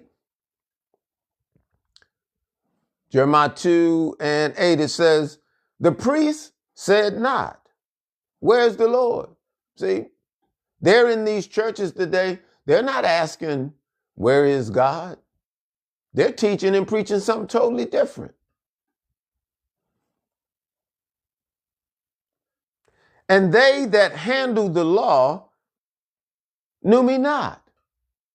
They're up in there saying, God got a blessing with your name on it, sow a seed and, create a vision board, and all of these things have nothing to do with how we overcome oppression or the addiction being sin and lust. In fact, they're helping you feed your lust. Because all you want is money, a house, a car, a husband. All of these things are to satisfy your flesh. What about your soul? What do you need to satisfy your soul? Have you just stopped for a minute to come to understand how much you pleasure yourself, but how much you abandon your soul? These things, they're separate in thought, in action. One's going to suffer. So what would you have to suffer? Your flesh or your soul? By default, we've been trained to just let our soul suffer and just pleasure, our flesh. Because this is what we feel, this is what we see right now. But in these writings, he tells us to exercise our senses.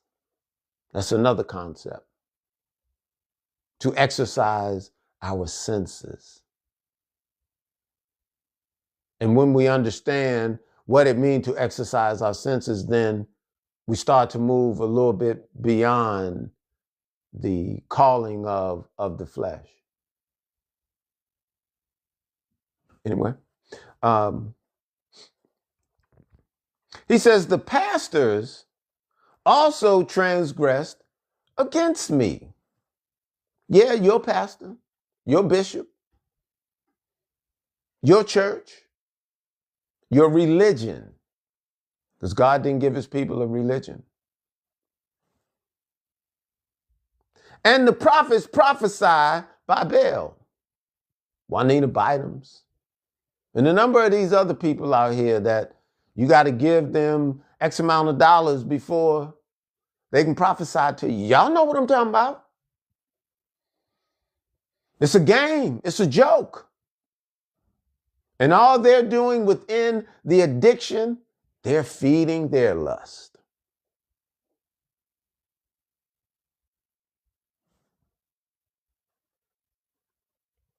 He says, and walked after things that do not profit. That's all I'm saying.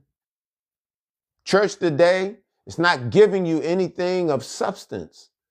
These prophets and prophetess, and they're not giving you anything that will help you salvage your soul. They're giving you all these things to continue within your addiction.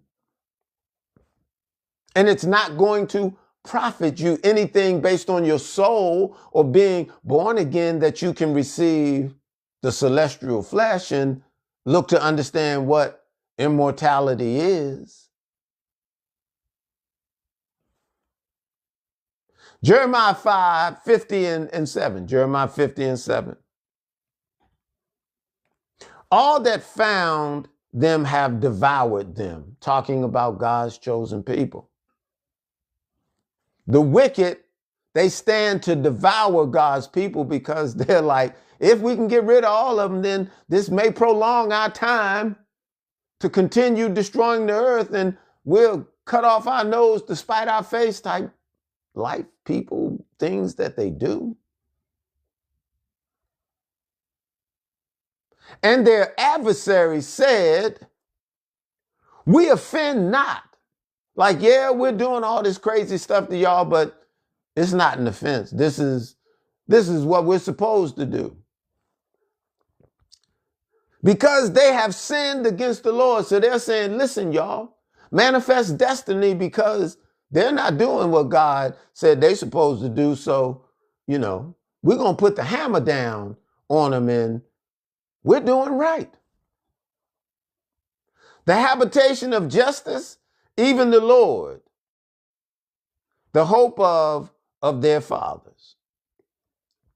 These people are doing what they do because they say, listen, we're functioning within the capacity and the way that we're supposed to function because y'all not doing what y'all supposed to do. Now, we know it hurts. And we may ask why. But if we were functioning according to the standard that was meant for us, then they wouldn't have power over us. But because we want to follow after them and their standard of beauty and their way and their this and their customs and their tradition, we suffer. Second Ezra 16:49. Like as a whore envy a right, honest, and virtuous woman, so shall the righteous hate iniquity. So, just as we are the people of God, we can't deal with corruption and wickedness. Y'all, the wicked hate righteousness. And they can't deal with the people of God. When she deck herself and shall accuse her to her face, when she come, that she defend him that diligently search out every sin upon the earth. The wicked is going to accuse the righteous all the way to the end. And they're going to try and take as many of the righteous with them that they can.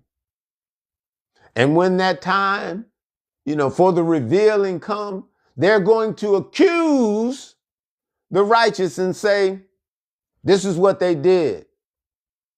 And you won't be able to deny it because you'll be standing right there with them. And this is why you'll receive the reward of the wicked. And those that understand their nature in righteousness will be preserved. For some, it's hard to understand. And for some, because of the addiction to corruption and wickedness, nothing I'm saying makes sense. Right now, your mind is on the next fix, the next hit. Like, where are you going to be able to satisfy your lust?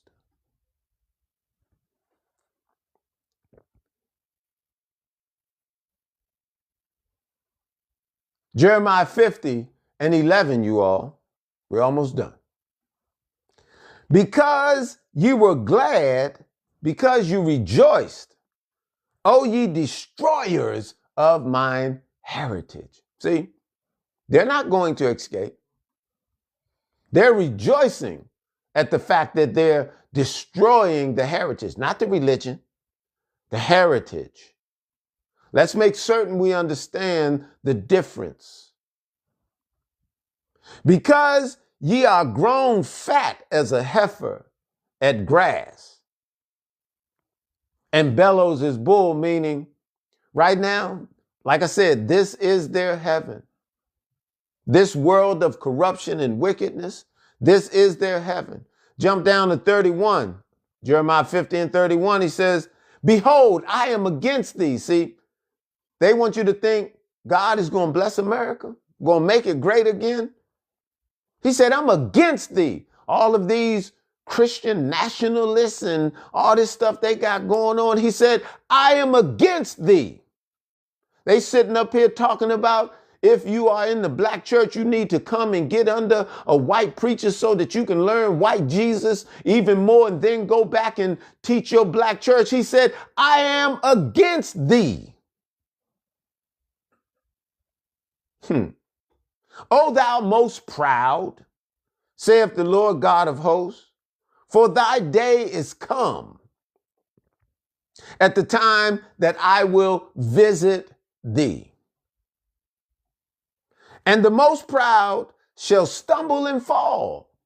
God is not going to make America great again. He's not going to bless it. It's just not going to happen. And for all of you that do want it to happen, you're just feeding your addiction. You may not even realize you're addicted.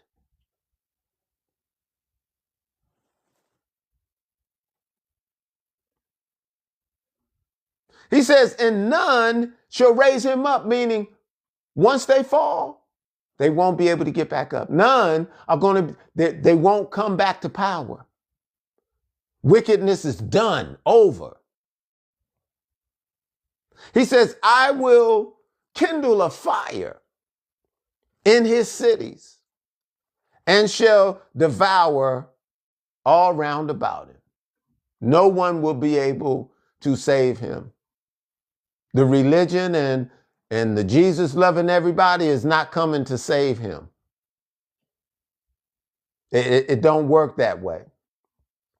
Thank you all for coming into the live. Jeremiah 50:40 says, God overthrew Sodom and Gomorrah and the neighbor cities thereof, which say the Lord, so shall no man abide there, neither shall any son of man dwell therein. So I know a number of us, we love this land, right? But something happened on this land, and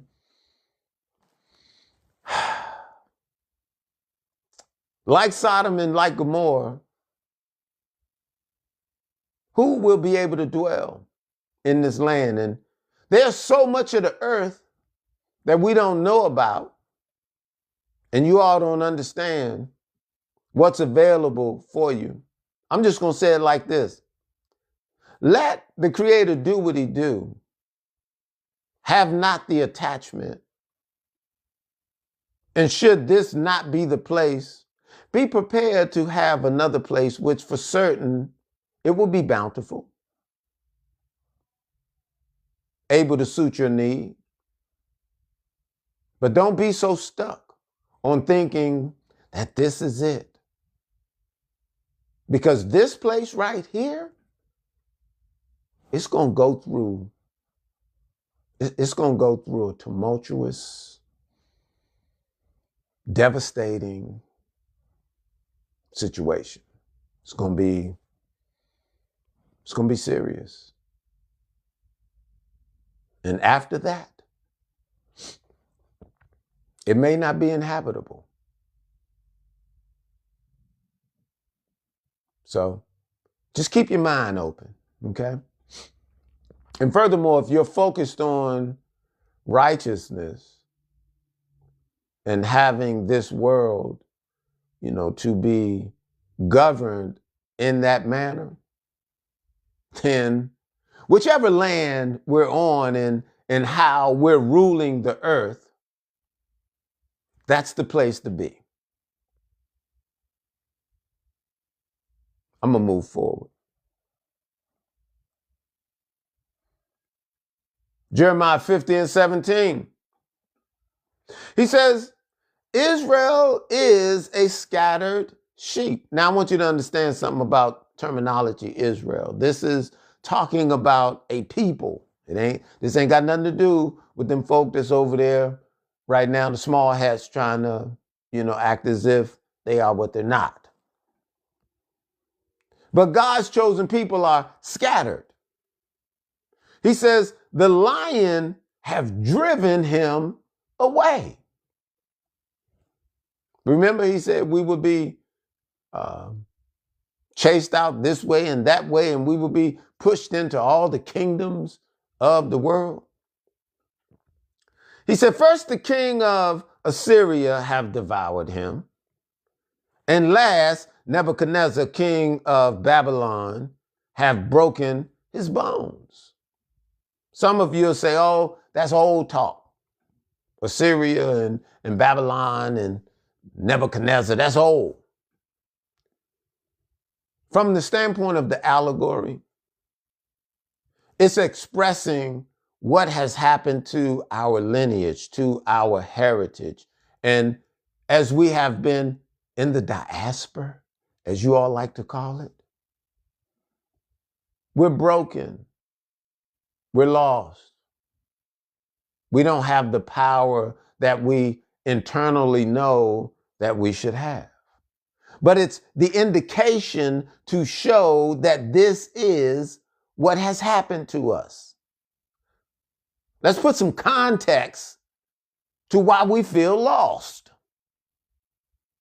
But come to understand what we have to do to be found. Isaiah 11:6.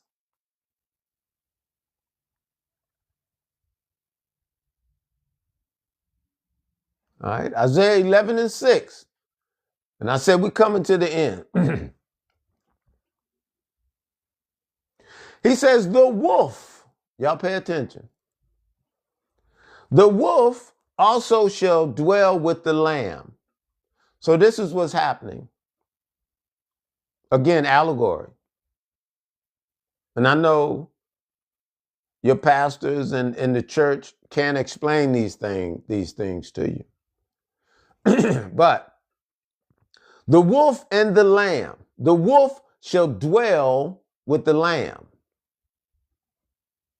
This means peace will be on earth. Let me read it. The wolf shall dwell with the lamb, and the leopard shall lie down with the kid, and the calf and the young lion and the fatling together. This is talking about peace on earth, you all. Finally, using these animal character or these animal shapes in allegory, just referencing the different nations and heritage of people that at one time were all fighting. But finally, they'll be able to rest together. And the little child shall lead them. This is talking about the people that he chose to rule the world in righteousness. That government that was going to be on his shoulder, and they will be called Wonderful and Counselor and the Mighty God and the Everlasting Father. This is the child that would lead them in righteousness, in peace. Remember Isaiah 9:6, when the government was going to be on his shoulder. Isaiah 65:25, repeating the same thing.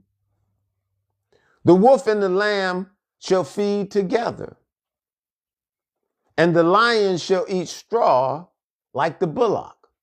Y'all, this is allegory. Ain't no lion gonna be eating no straw. This is allegory. It's talking about harmony. And dust shall be the serpent's meat. Pay attention.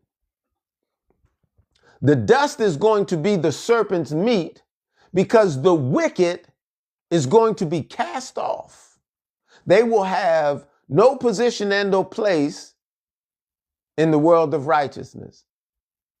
And you remember, it was the promise to the serpent that he was going to eat that dust. And he did eat the dust by taking all of those under the terrestrial flesh that he could influence and convince otherwise. Yep, he took them with him. But they will not partake in the world of righteousness. And then he says, they shall not hurt nor destroy in all my holy mountain, saith the Lord. See, this is how you know this is about living in peace together without wickedness. I know they ain't never explained it to you like that. But I thank God that I can see to understand and explain these things, because this is not for everybody. Only the children of the Most High God are going to hear this and understand what this means and pivot and make the adjustment. 2 Ezra 7:21. For God have given straight commandment. So many of you rebel. You don't want to hear it. But for those of us that are going to rule in righteousness, straight commandment. For God have given straight commandment to such as came, what they should do to live, even as they came, and what they should observe to avoid punishment. Kind of simple, kind of cut, kind of dry. But a number of people want to complicate this because they don't want to do right. They haven't acknowledged their addiction. And they find clever ways to continue feeding their lust and convincing others to join them. Galatians 2:5.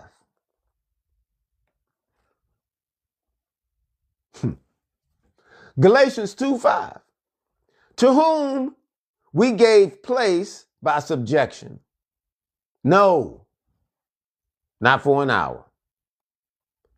That the truth of the gospel might continue with you. Don't listen to them liars, you all. Don't listen to those people, not for a minute.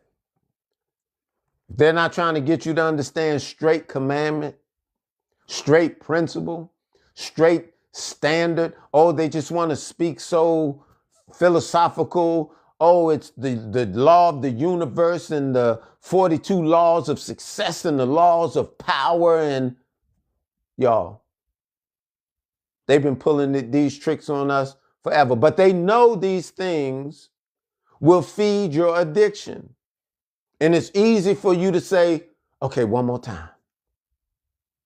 And tomorrow tomorrow never comes. You got to be straight and look at it. You're not going to entertain it, not for a minute, not for an hour.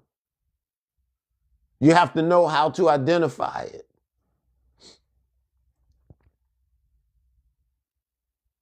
Matthew, and here we are. We're at the end. We're coming to the end right here. These are the last few verses. We're coming to it. Because we're talking about being able to deal with it in another manner. Being able to identify what the straight commandment, what it is. What are we talking, about? Here's another allegory. Matthew 28:19. This is one of the most misconstrued, intentionally, read scriptures to mislead people that's out there. Matthew 28:19. Thank you all for coming, into the live, right? He said, go ye therefore and teach all nations. They say, see, 2K, that's everybody. He just said, go teach all nations. Well, I want you to remember, he said, if you want knowledge, if you want to understand the doctrine, you got to do precept upon precept, because they've created a narrative that sounds good. And again, it feeds your addiction. But if you want to deal with sound doctrine, let's follow the precepts. Let's look at what God is saying from a little bit over here, a little bit over there, and we have to piece it together like a puzzle to make it make sense. Let's understand what the nations are, because the world has taught us that's everybody. Abraham was going to have a blessing for all the people, and they use that word sound to trick a lot of people. But let's look at this and see if it stays consistent with what they say. Go ye therefore and teach all nations, baptizing them in the name of the Father, Son, and the Holy Ghost. So right here, they've overlooked a very important step. If we're going to be literal with this thing, as I'm telling you, it's a allegory. If we're going to be literal, you all, I need somebody to tell me what the name of the Holy Ghost is. And you can't do it. You'll never find it. So let's come to understand, baptizing them means to clean, okay? These people are going to be clean. These people are going to be submerged in the Word of God, cleaning them in the name of the Father, the name of the Son, the Holy Ghost. These things are one, being the Word of God. As he said, he put his word above all his name. He said his name is the Word of God. That's the allegory right there. All the nations are going to be cleansed, because that's what needs to happen in order for us to substantiate righteousness. In order for us to overcome the addiction of our lust, we have to be cleansed. And the thing that's going to do it is the Word of God. As he said, the law of the Lord is perfect, converting the soul. It's a personal responsibility. Before you claim a personal relationship with God, look at your personal responsibility and do the work to clean yourself up, because you're an addict. I know ain't nobody ever talked to you like this or told you, but I was an addict. Yeah, I was.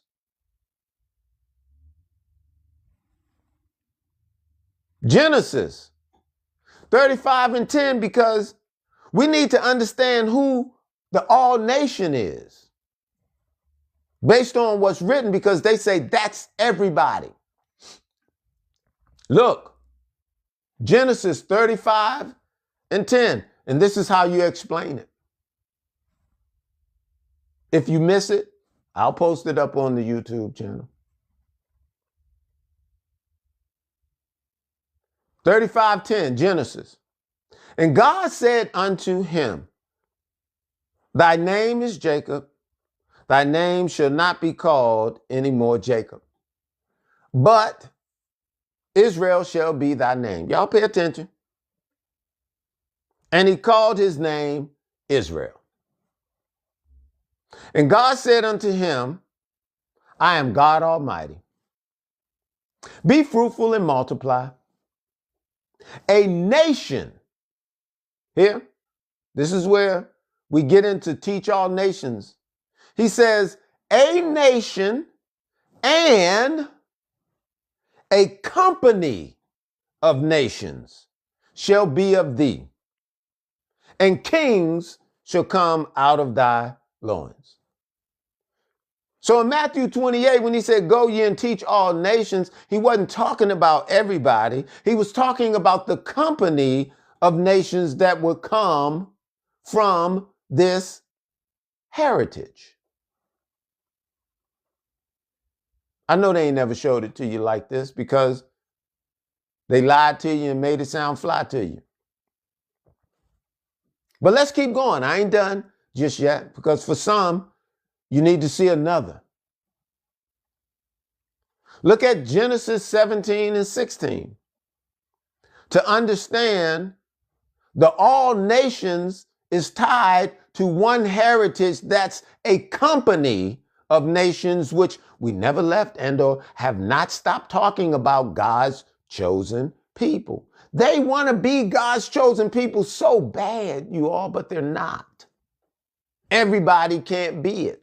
And if you have a problem with understanding that God's people are distinguished and or a different people to be placed above all the people on the earth, and they are going to rule the earth in righteousness, then that's a personal problem.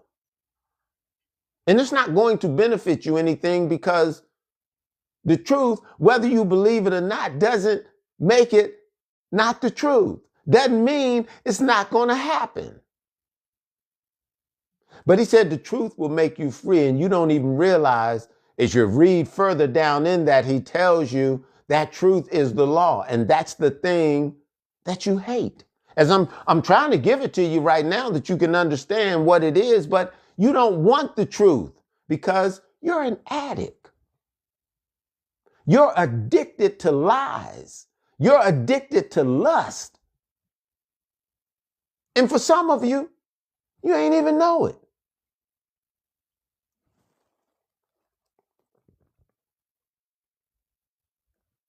Genesis 17 and 16. I will bless her and give thee a son of her. Talking about Sarah. Sarah only had one son, y'all. She had one son, Isaac.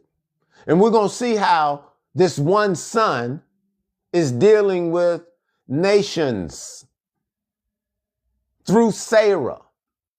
And how when he say, go ye and teach all nations, it's not talking about all these other people, but it's still tied to the seed and the heritage, which everybody's not a part of it. I'm cool with it. You cool with it? We cool with it. It's not for everybody. So don't get mad and don't argue and, don't, hate the fact that I'm putting it out. It's just for a specific people. And their ears are tuned to hearing it to make the adjustment. The majority of you, all you know is the lie.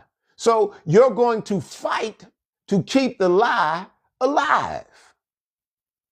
But if you pay attention and if you track along with me, you'll see I'm just going to the verse and showing you what they have not shown you or haven't been able to show you because they fed the indoctrination. All I'm talking about is the heritage of a people. If you're not that people, okay, leave it alone. Get out the room. But if you understand that you are of that people and you've been looking to realign yourself, let's go. We got work to do. Time is short. He said, the kingdom of heaven is at hand. And I will bless her and give thee a son also of her. Yea, I will bless her, and she shall be a mother of nations. She only had one son, y'all. But Sarah, having Isaac, was going to be a mother of nations. Seeing Jacob came, and he, not only dealing with nations, also had a company of nations. So when he said, go ye there and teach all nations, he was talking about the diaspora that had been spread abroad and have forgotten and don't know who they are. They must be taught this, that they can come back to the fold, to live in righteousness, to do what they are destined and are meant to do.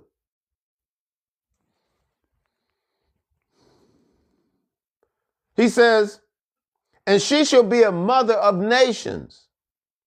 Kings of people shall be of her.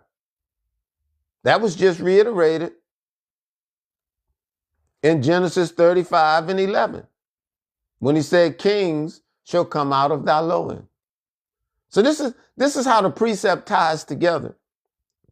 Matthew 1:21, and she shall bring forth a son, and thou shalt call his name Jesus, for he shall save his people from their sins. Not all people.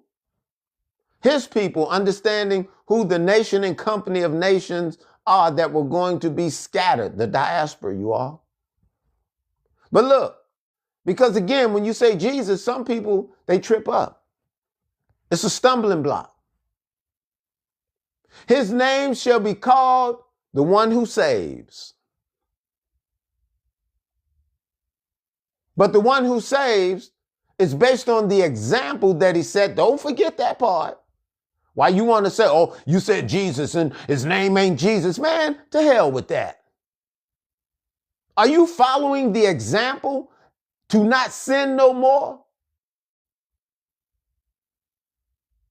His name shall be the one who saves. Well, how does he do it? The law of the Lord is perfect, converting the soul. The example that he set, that you sin no more, is centered around changing your life or living your life according to the standard. But you don't want to do that again because you're addicted.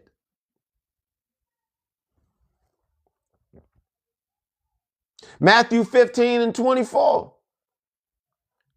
But he answered and said, I am not sent but to the lost sheep of the house of Israel. And they say, no, because he told them in 28:19, go teach all nations.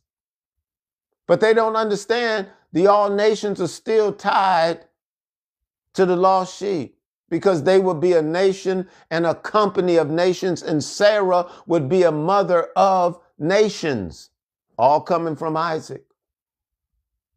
I know they ain't never shared it with you like that, but that's the tie-in that dispels the lie of the religion and the lies that they've been teaching and telling in the churches for ages and generations.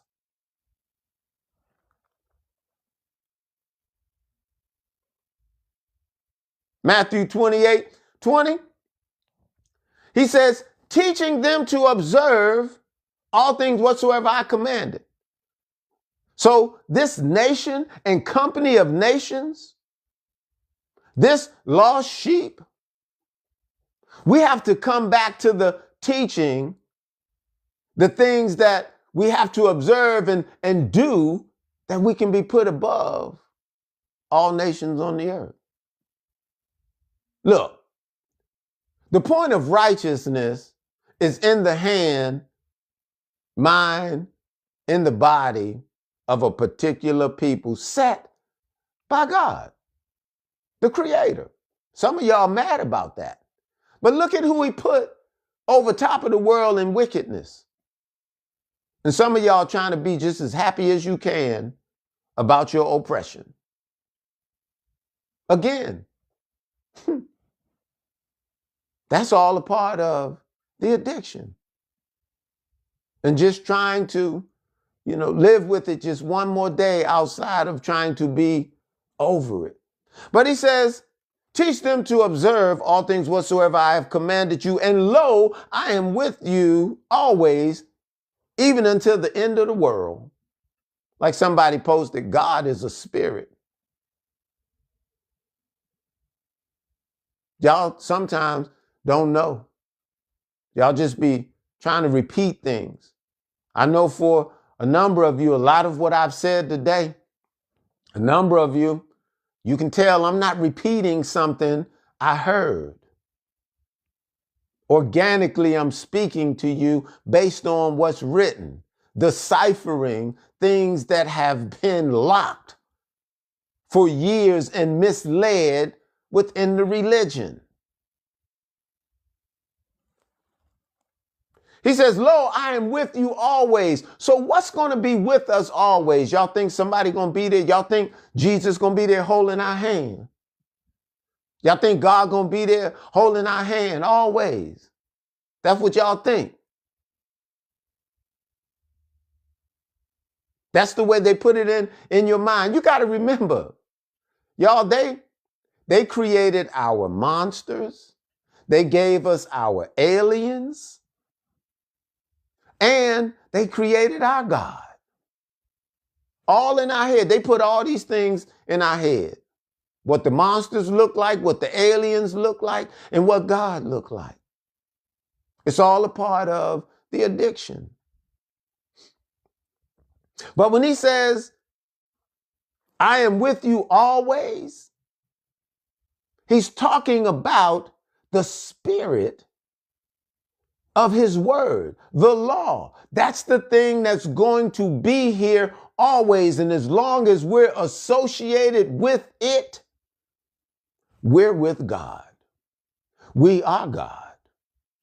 We are the ambassadors. It's always with us forever. The problem that we walked away from it is the reason why we're suffering right now, trying to get back.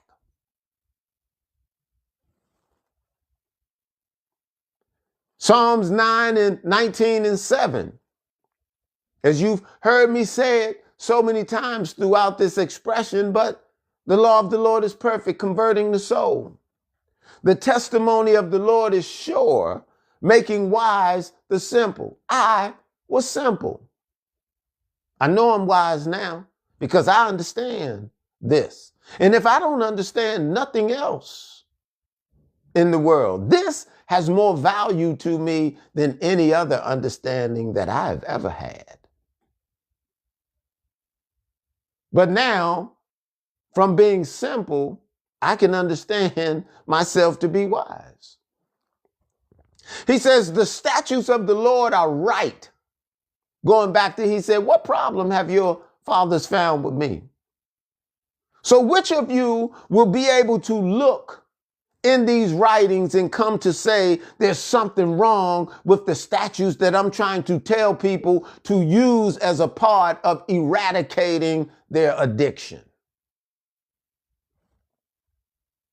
He says, rejoicing the heart, because when you can overcome the addiction, it's going to be a relief. Rejoicing the heart. He says, the commandments of the Lord is pure. Any of you want to come and try to show how it isn't? Why would you want to spend your time that way outside of spending your time trying to understand how to add it to your life to overcome the addiction? For those that do want to show otherwise, it's because you want to try and keep the addiction going. And I was one of them people. Yes, I was. I was one of them people. I sure was. But it overcame me.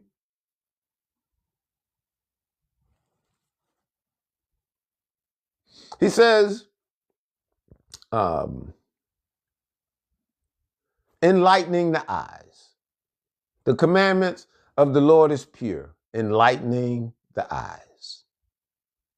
The fear of the Lord is clean. The respect, you all, the respect of the Lord is clean, enduring forever. See, that's what's going to be with us forever. Thy judgments of the Lord are true and righteous altogether. Who can find fault with this? As they want to tell you, oh, the book is corrupt. It's not true and it's not that. And oh, there's something else and man wrote it. And they give you all these things again that help you feed your addiction. But the law of the Lord is perfect, converting the soul. What wrong are you able to find in telling someone to live according to a principle? Add standards to your life. Elevate your morality. Look at how you deal with people differently. Don't do it based on the standards that we've been naturally given and or trained or taught. Use a stronger principle to stand on. What's wrong with that? He says, looking at the judgments of the Lord are true and righteous altogether, he said, more to be desired than gold, yea, than fine gold. But for a number of you, due to your addiction, this has no value to you. Excuse me. But in Baruch 4:1, because we're talking about how these statutes are right and how it should be considered more than gold, even fine gold. And we're looking at what's going to be with us forever. Is it going to be holding hands with Jesus and, God on one side and Jesus on the other side? Like I said, they've given us the image of our monsters, our aliens, even our God. But these writings don't speak to the images that they've given us. God is going to be with us through the Spirit that we perform, live, and do according to his standards. Baruch 4:1, it says, this is the book of commandments of God and the law that endure forever. That's what's going to be with us until the end. The law that endure forever. All that keep it shall come to life. See, this is what we're missing. This is how we overcome the addiction. The book of the commandments. The only way you're going to know it is you have to start reading it. But y'all want a cheat sheet, right? Like, you think you can go online and they say 613 and you think you can look at that. I'm telling y'all, that's not real. I'm telling you, God have already stated the only way he's going to give it to you is first, you have to make a commitment to want it more than fine gold, and then you have to apply it to your life. And I'm just telling you, make it easy on yourself. Don't stress yourself out. Apply it as you learn it, one at a time. The thing is that you finally committed to yourself that you don't want to be addicted no more. See, this is where God is merciful. This is where grace comes into play. It's just up to you to make the decision to want it more than that gold. Right? He says, the law will endure forever. All that keep it will come to life. He said, but those of you that leave it, then you're going to lose your life. And that's the position that we've been in, the position to where we've lost and we're losing our life because we don't know the standards or the commandments. And we've allowed people to convince us to walk away from it and deal with the laws of Ma'at, the laws of success and the 48 laws of power and in anything but the laws of God. But I'm going to say this. Everyone is not of this heritage. So if you do deal with the laws of Ma'at and the laws of success and power and all that stuff, you go do that. But for the children of God, the chosen, those things are not for us. We have a specific writing within the commandments that we're supposed to lock into in order to be great. Because sin, you all, which is going against the law, that's our kryptonite. That's the thing that prevents us from being the Superman or the Superwoman, the super family. And don't think the enemy don't know it. That's why he's created this world centered around 24/7 sin, lust, get it on demand, how much you want. I'll give it to you on bad credit.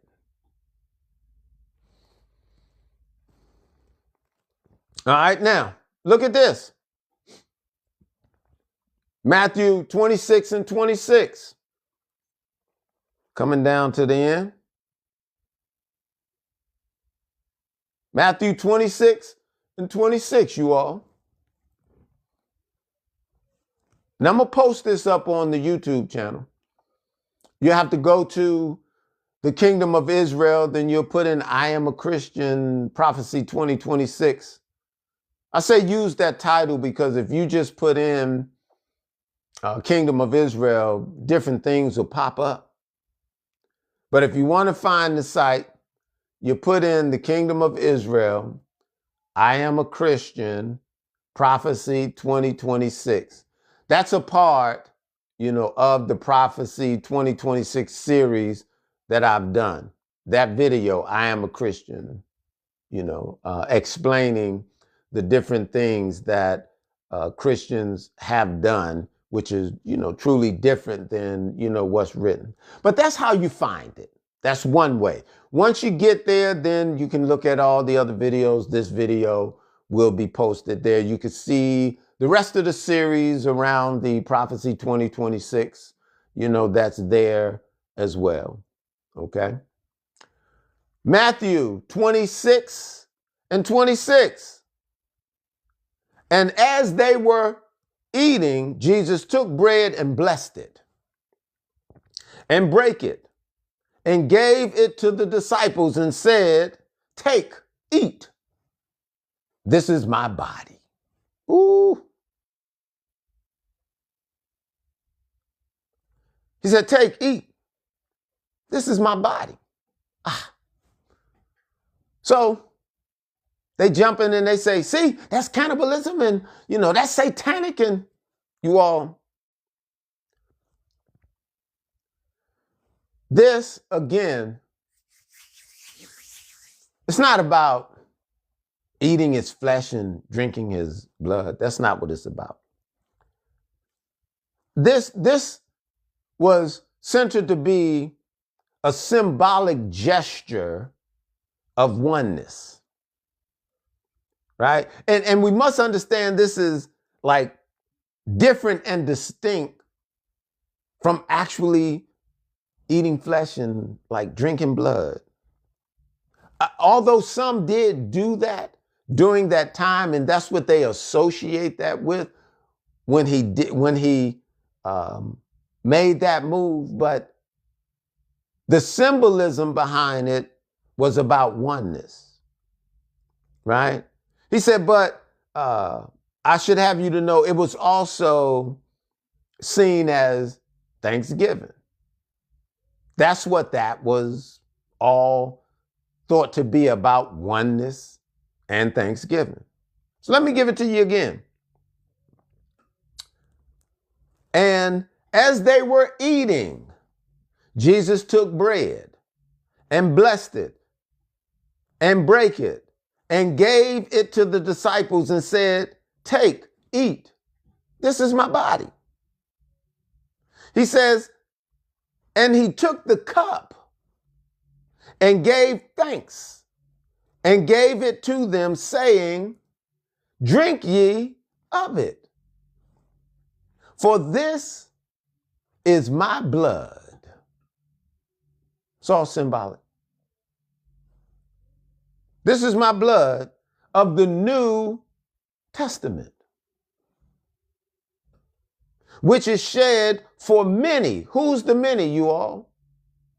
All the nations and the company of nations, as he only came for the lost sheep, and it was said that he was born to save his people from their sins. That's the many. You know how many of us it is that said that we will be like the sands of the sea and like the stars. We're off point, but this is how we get back on track to be great again.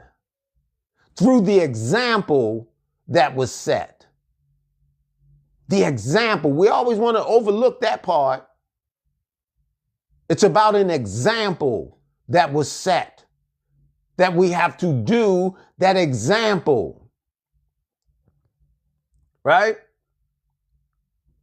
He says, this is my blood of the New Testament, which is shed for many for remission of sins. Meaning, now, to get out of the addiction, it's understanding that the law of the Lord is perfect, converting the soul.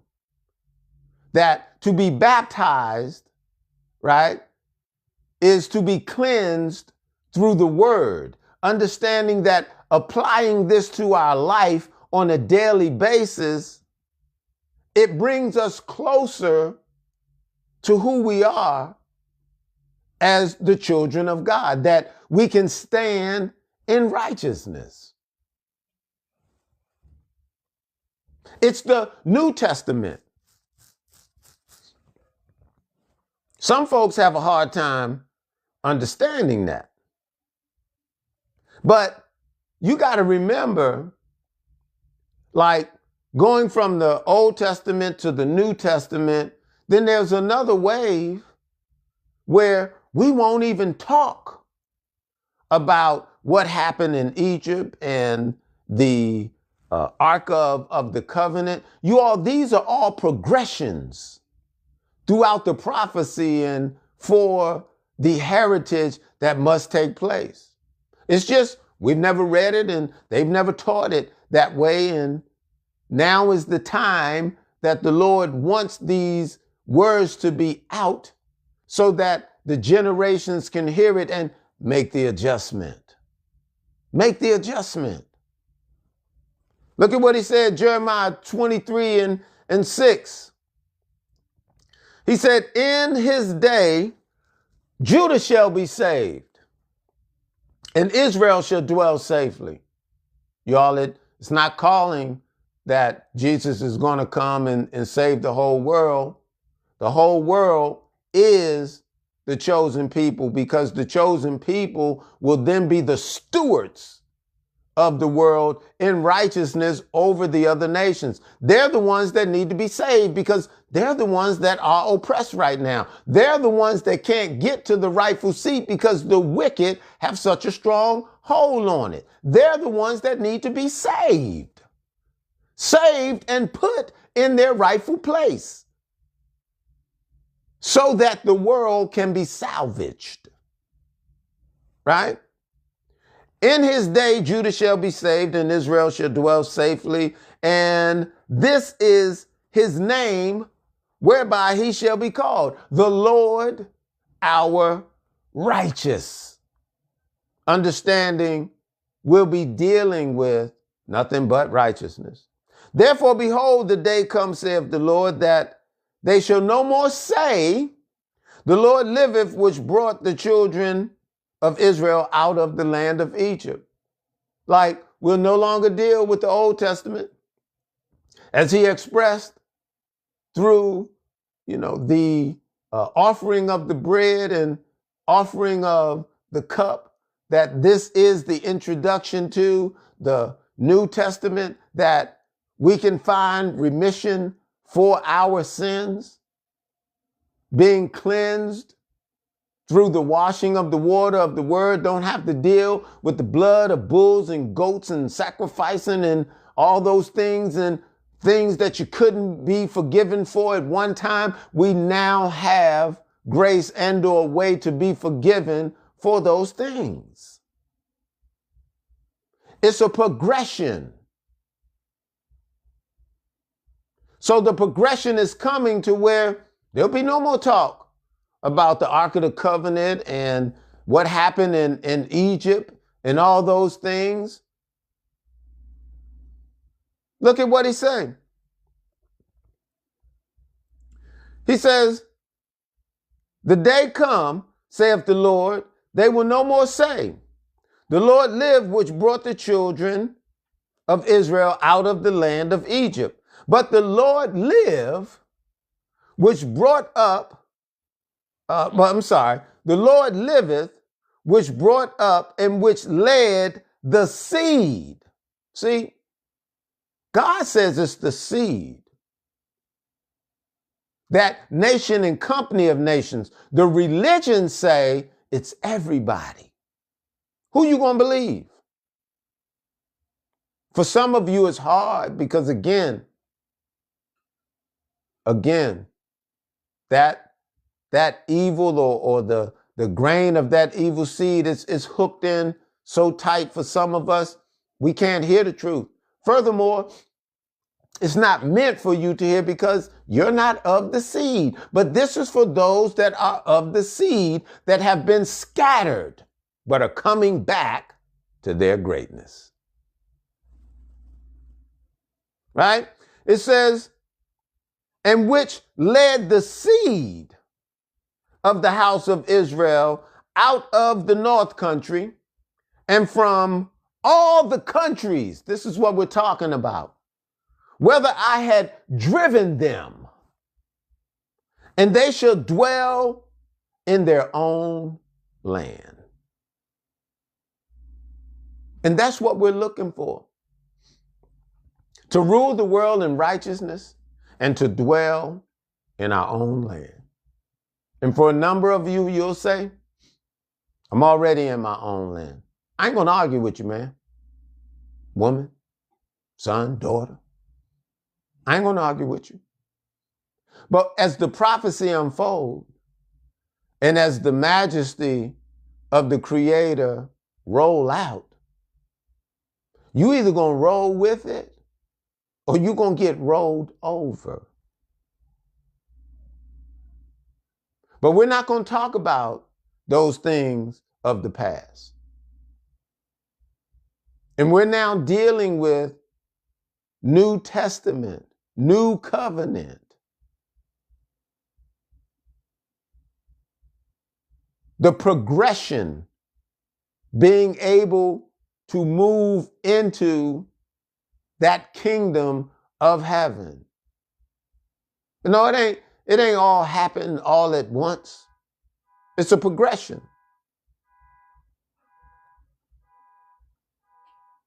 Let me find my keys. So I want to thank you all once again. I'm going to say this last part.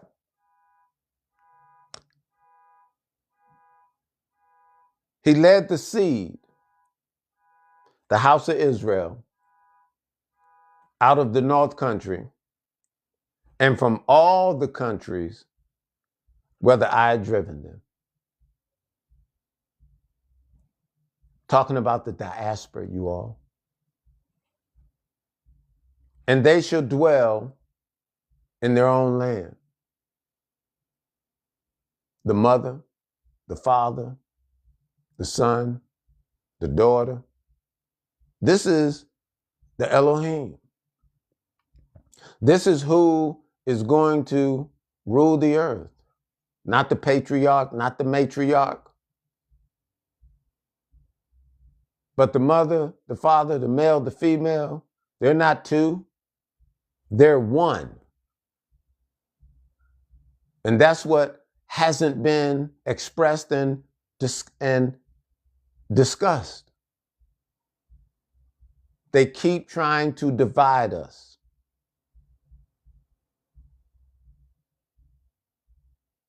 But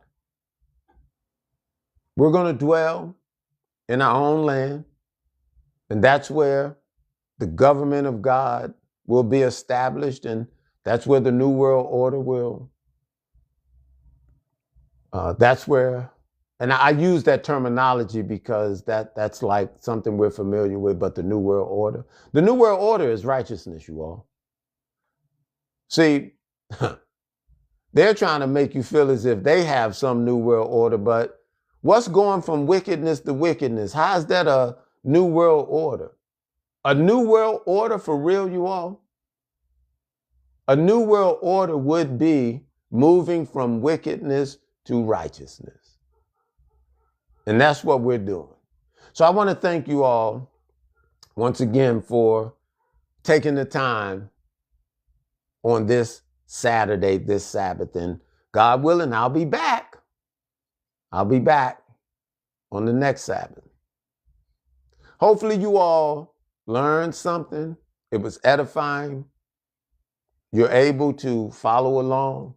And like I said, you can go to the YouTube channel, Kingdom of Israel, put in this title, I Am a Christian, Prophecy 2026, and look at the series centered around Prophecy 2026.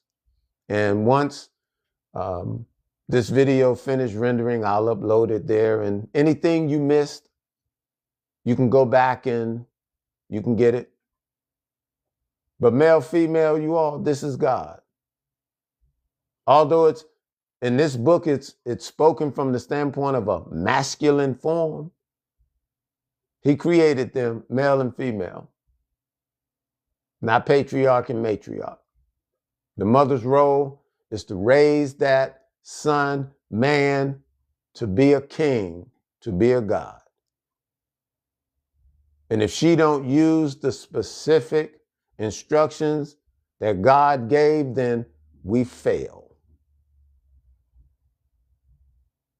And that man is going to go out and he's going to deal with all those other people and nations. And we have our roles and we have our positions, but we are one.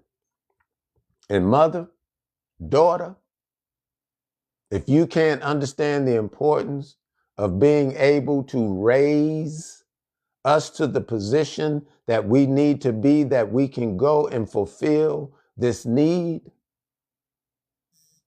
then you have to assess yourself even more. But beyond what you think or what you feel, it's going to happen. And the mothers that understand and the daughters that know these things, these will be the ones on the right side looking at righteousness. And those who still envy and are trying to jockey and compete, then you'll find your reward with the wicked.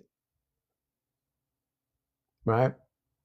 So hopefully, again, this has been edifying, and I know you guys have other things that you can do today. And I just want to say this last thing, because so many people love God, but they say that 3-hour speech you do that's too much God for me. All them Christian and religious folks, they say that's too much God. They can't take it. They can't sit down for 3 hours and absorb who they say they love so much to hear the word of God. Is too much. That's because they're addicted. And with that, you all, I say shalom. Thank you.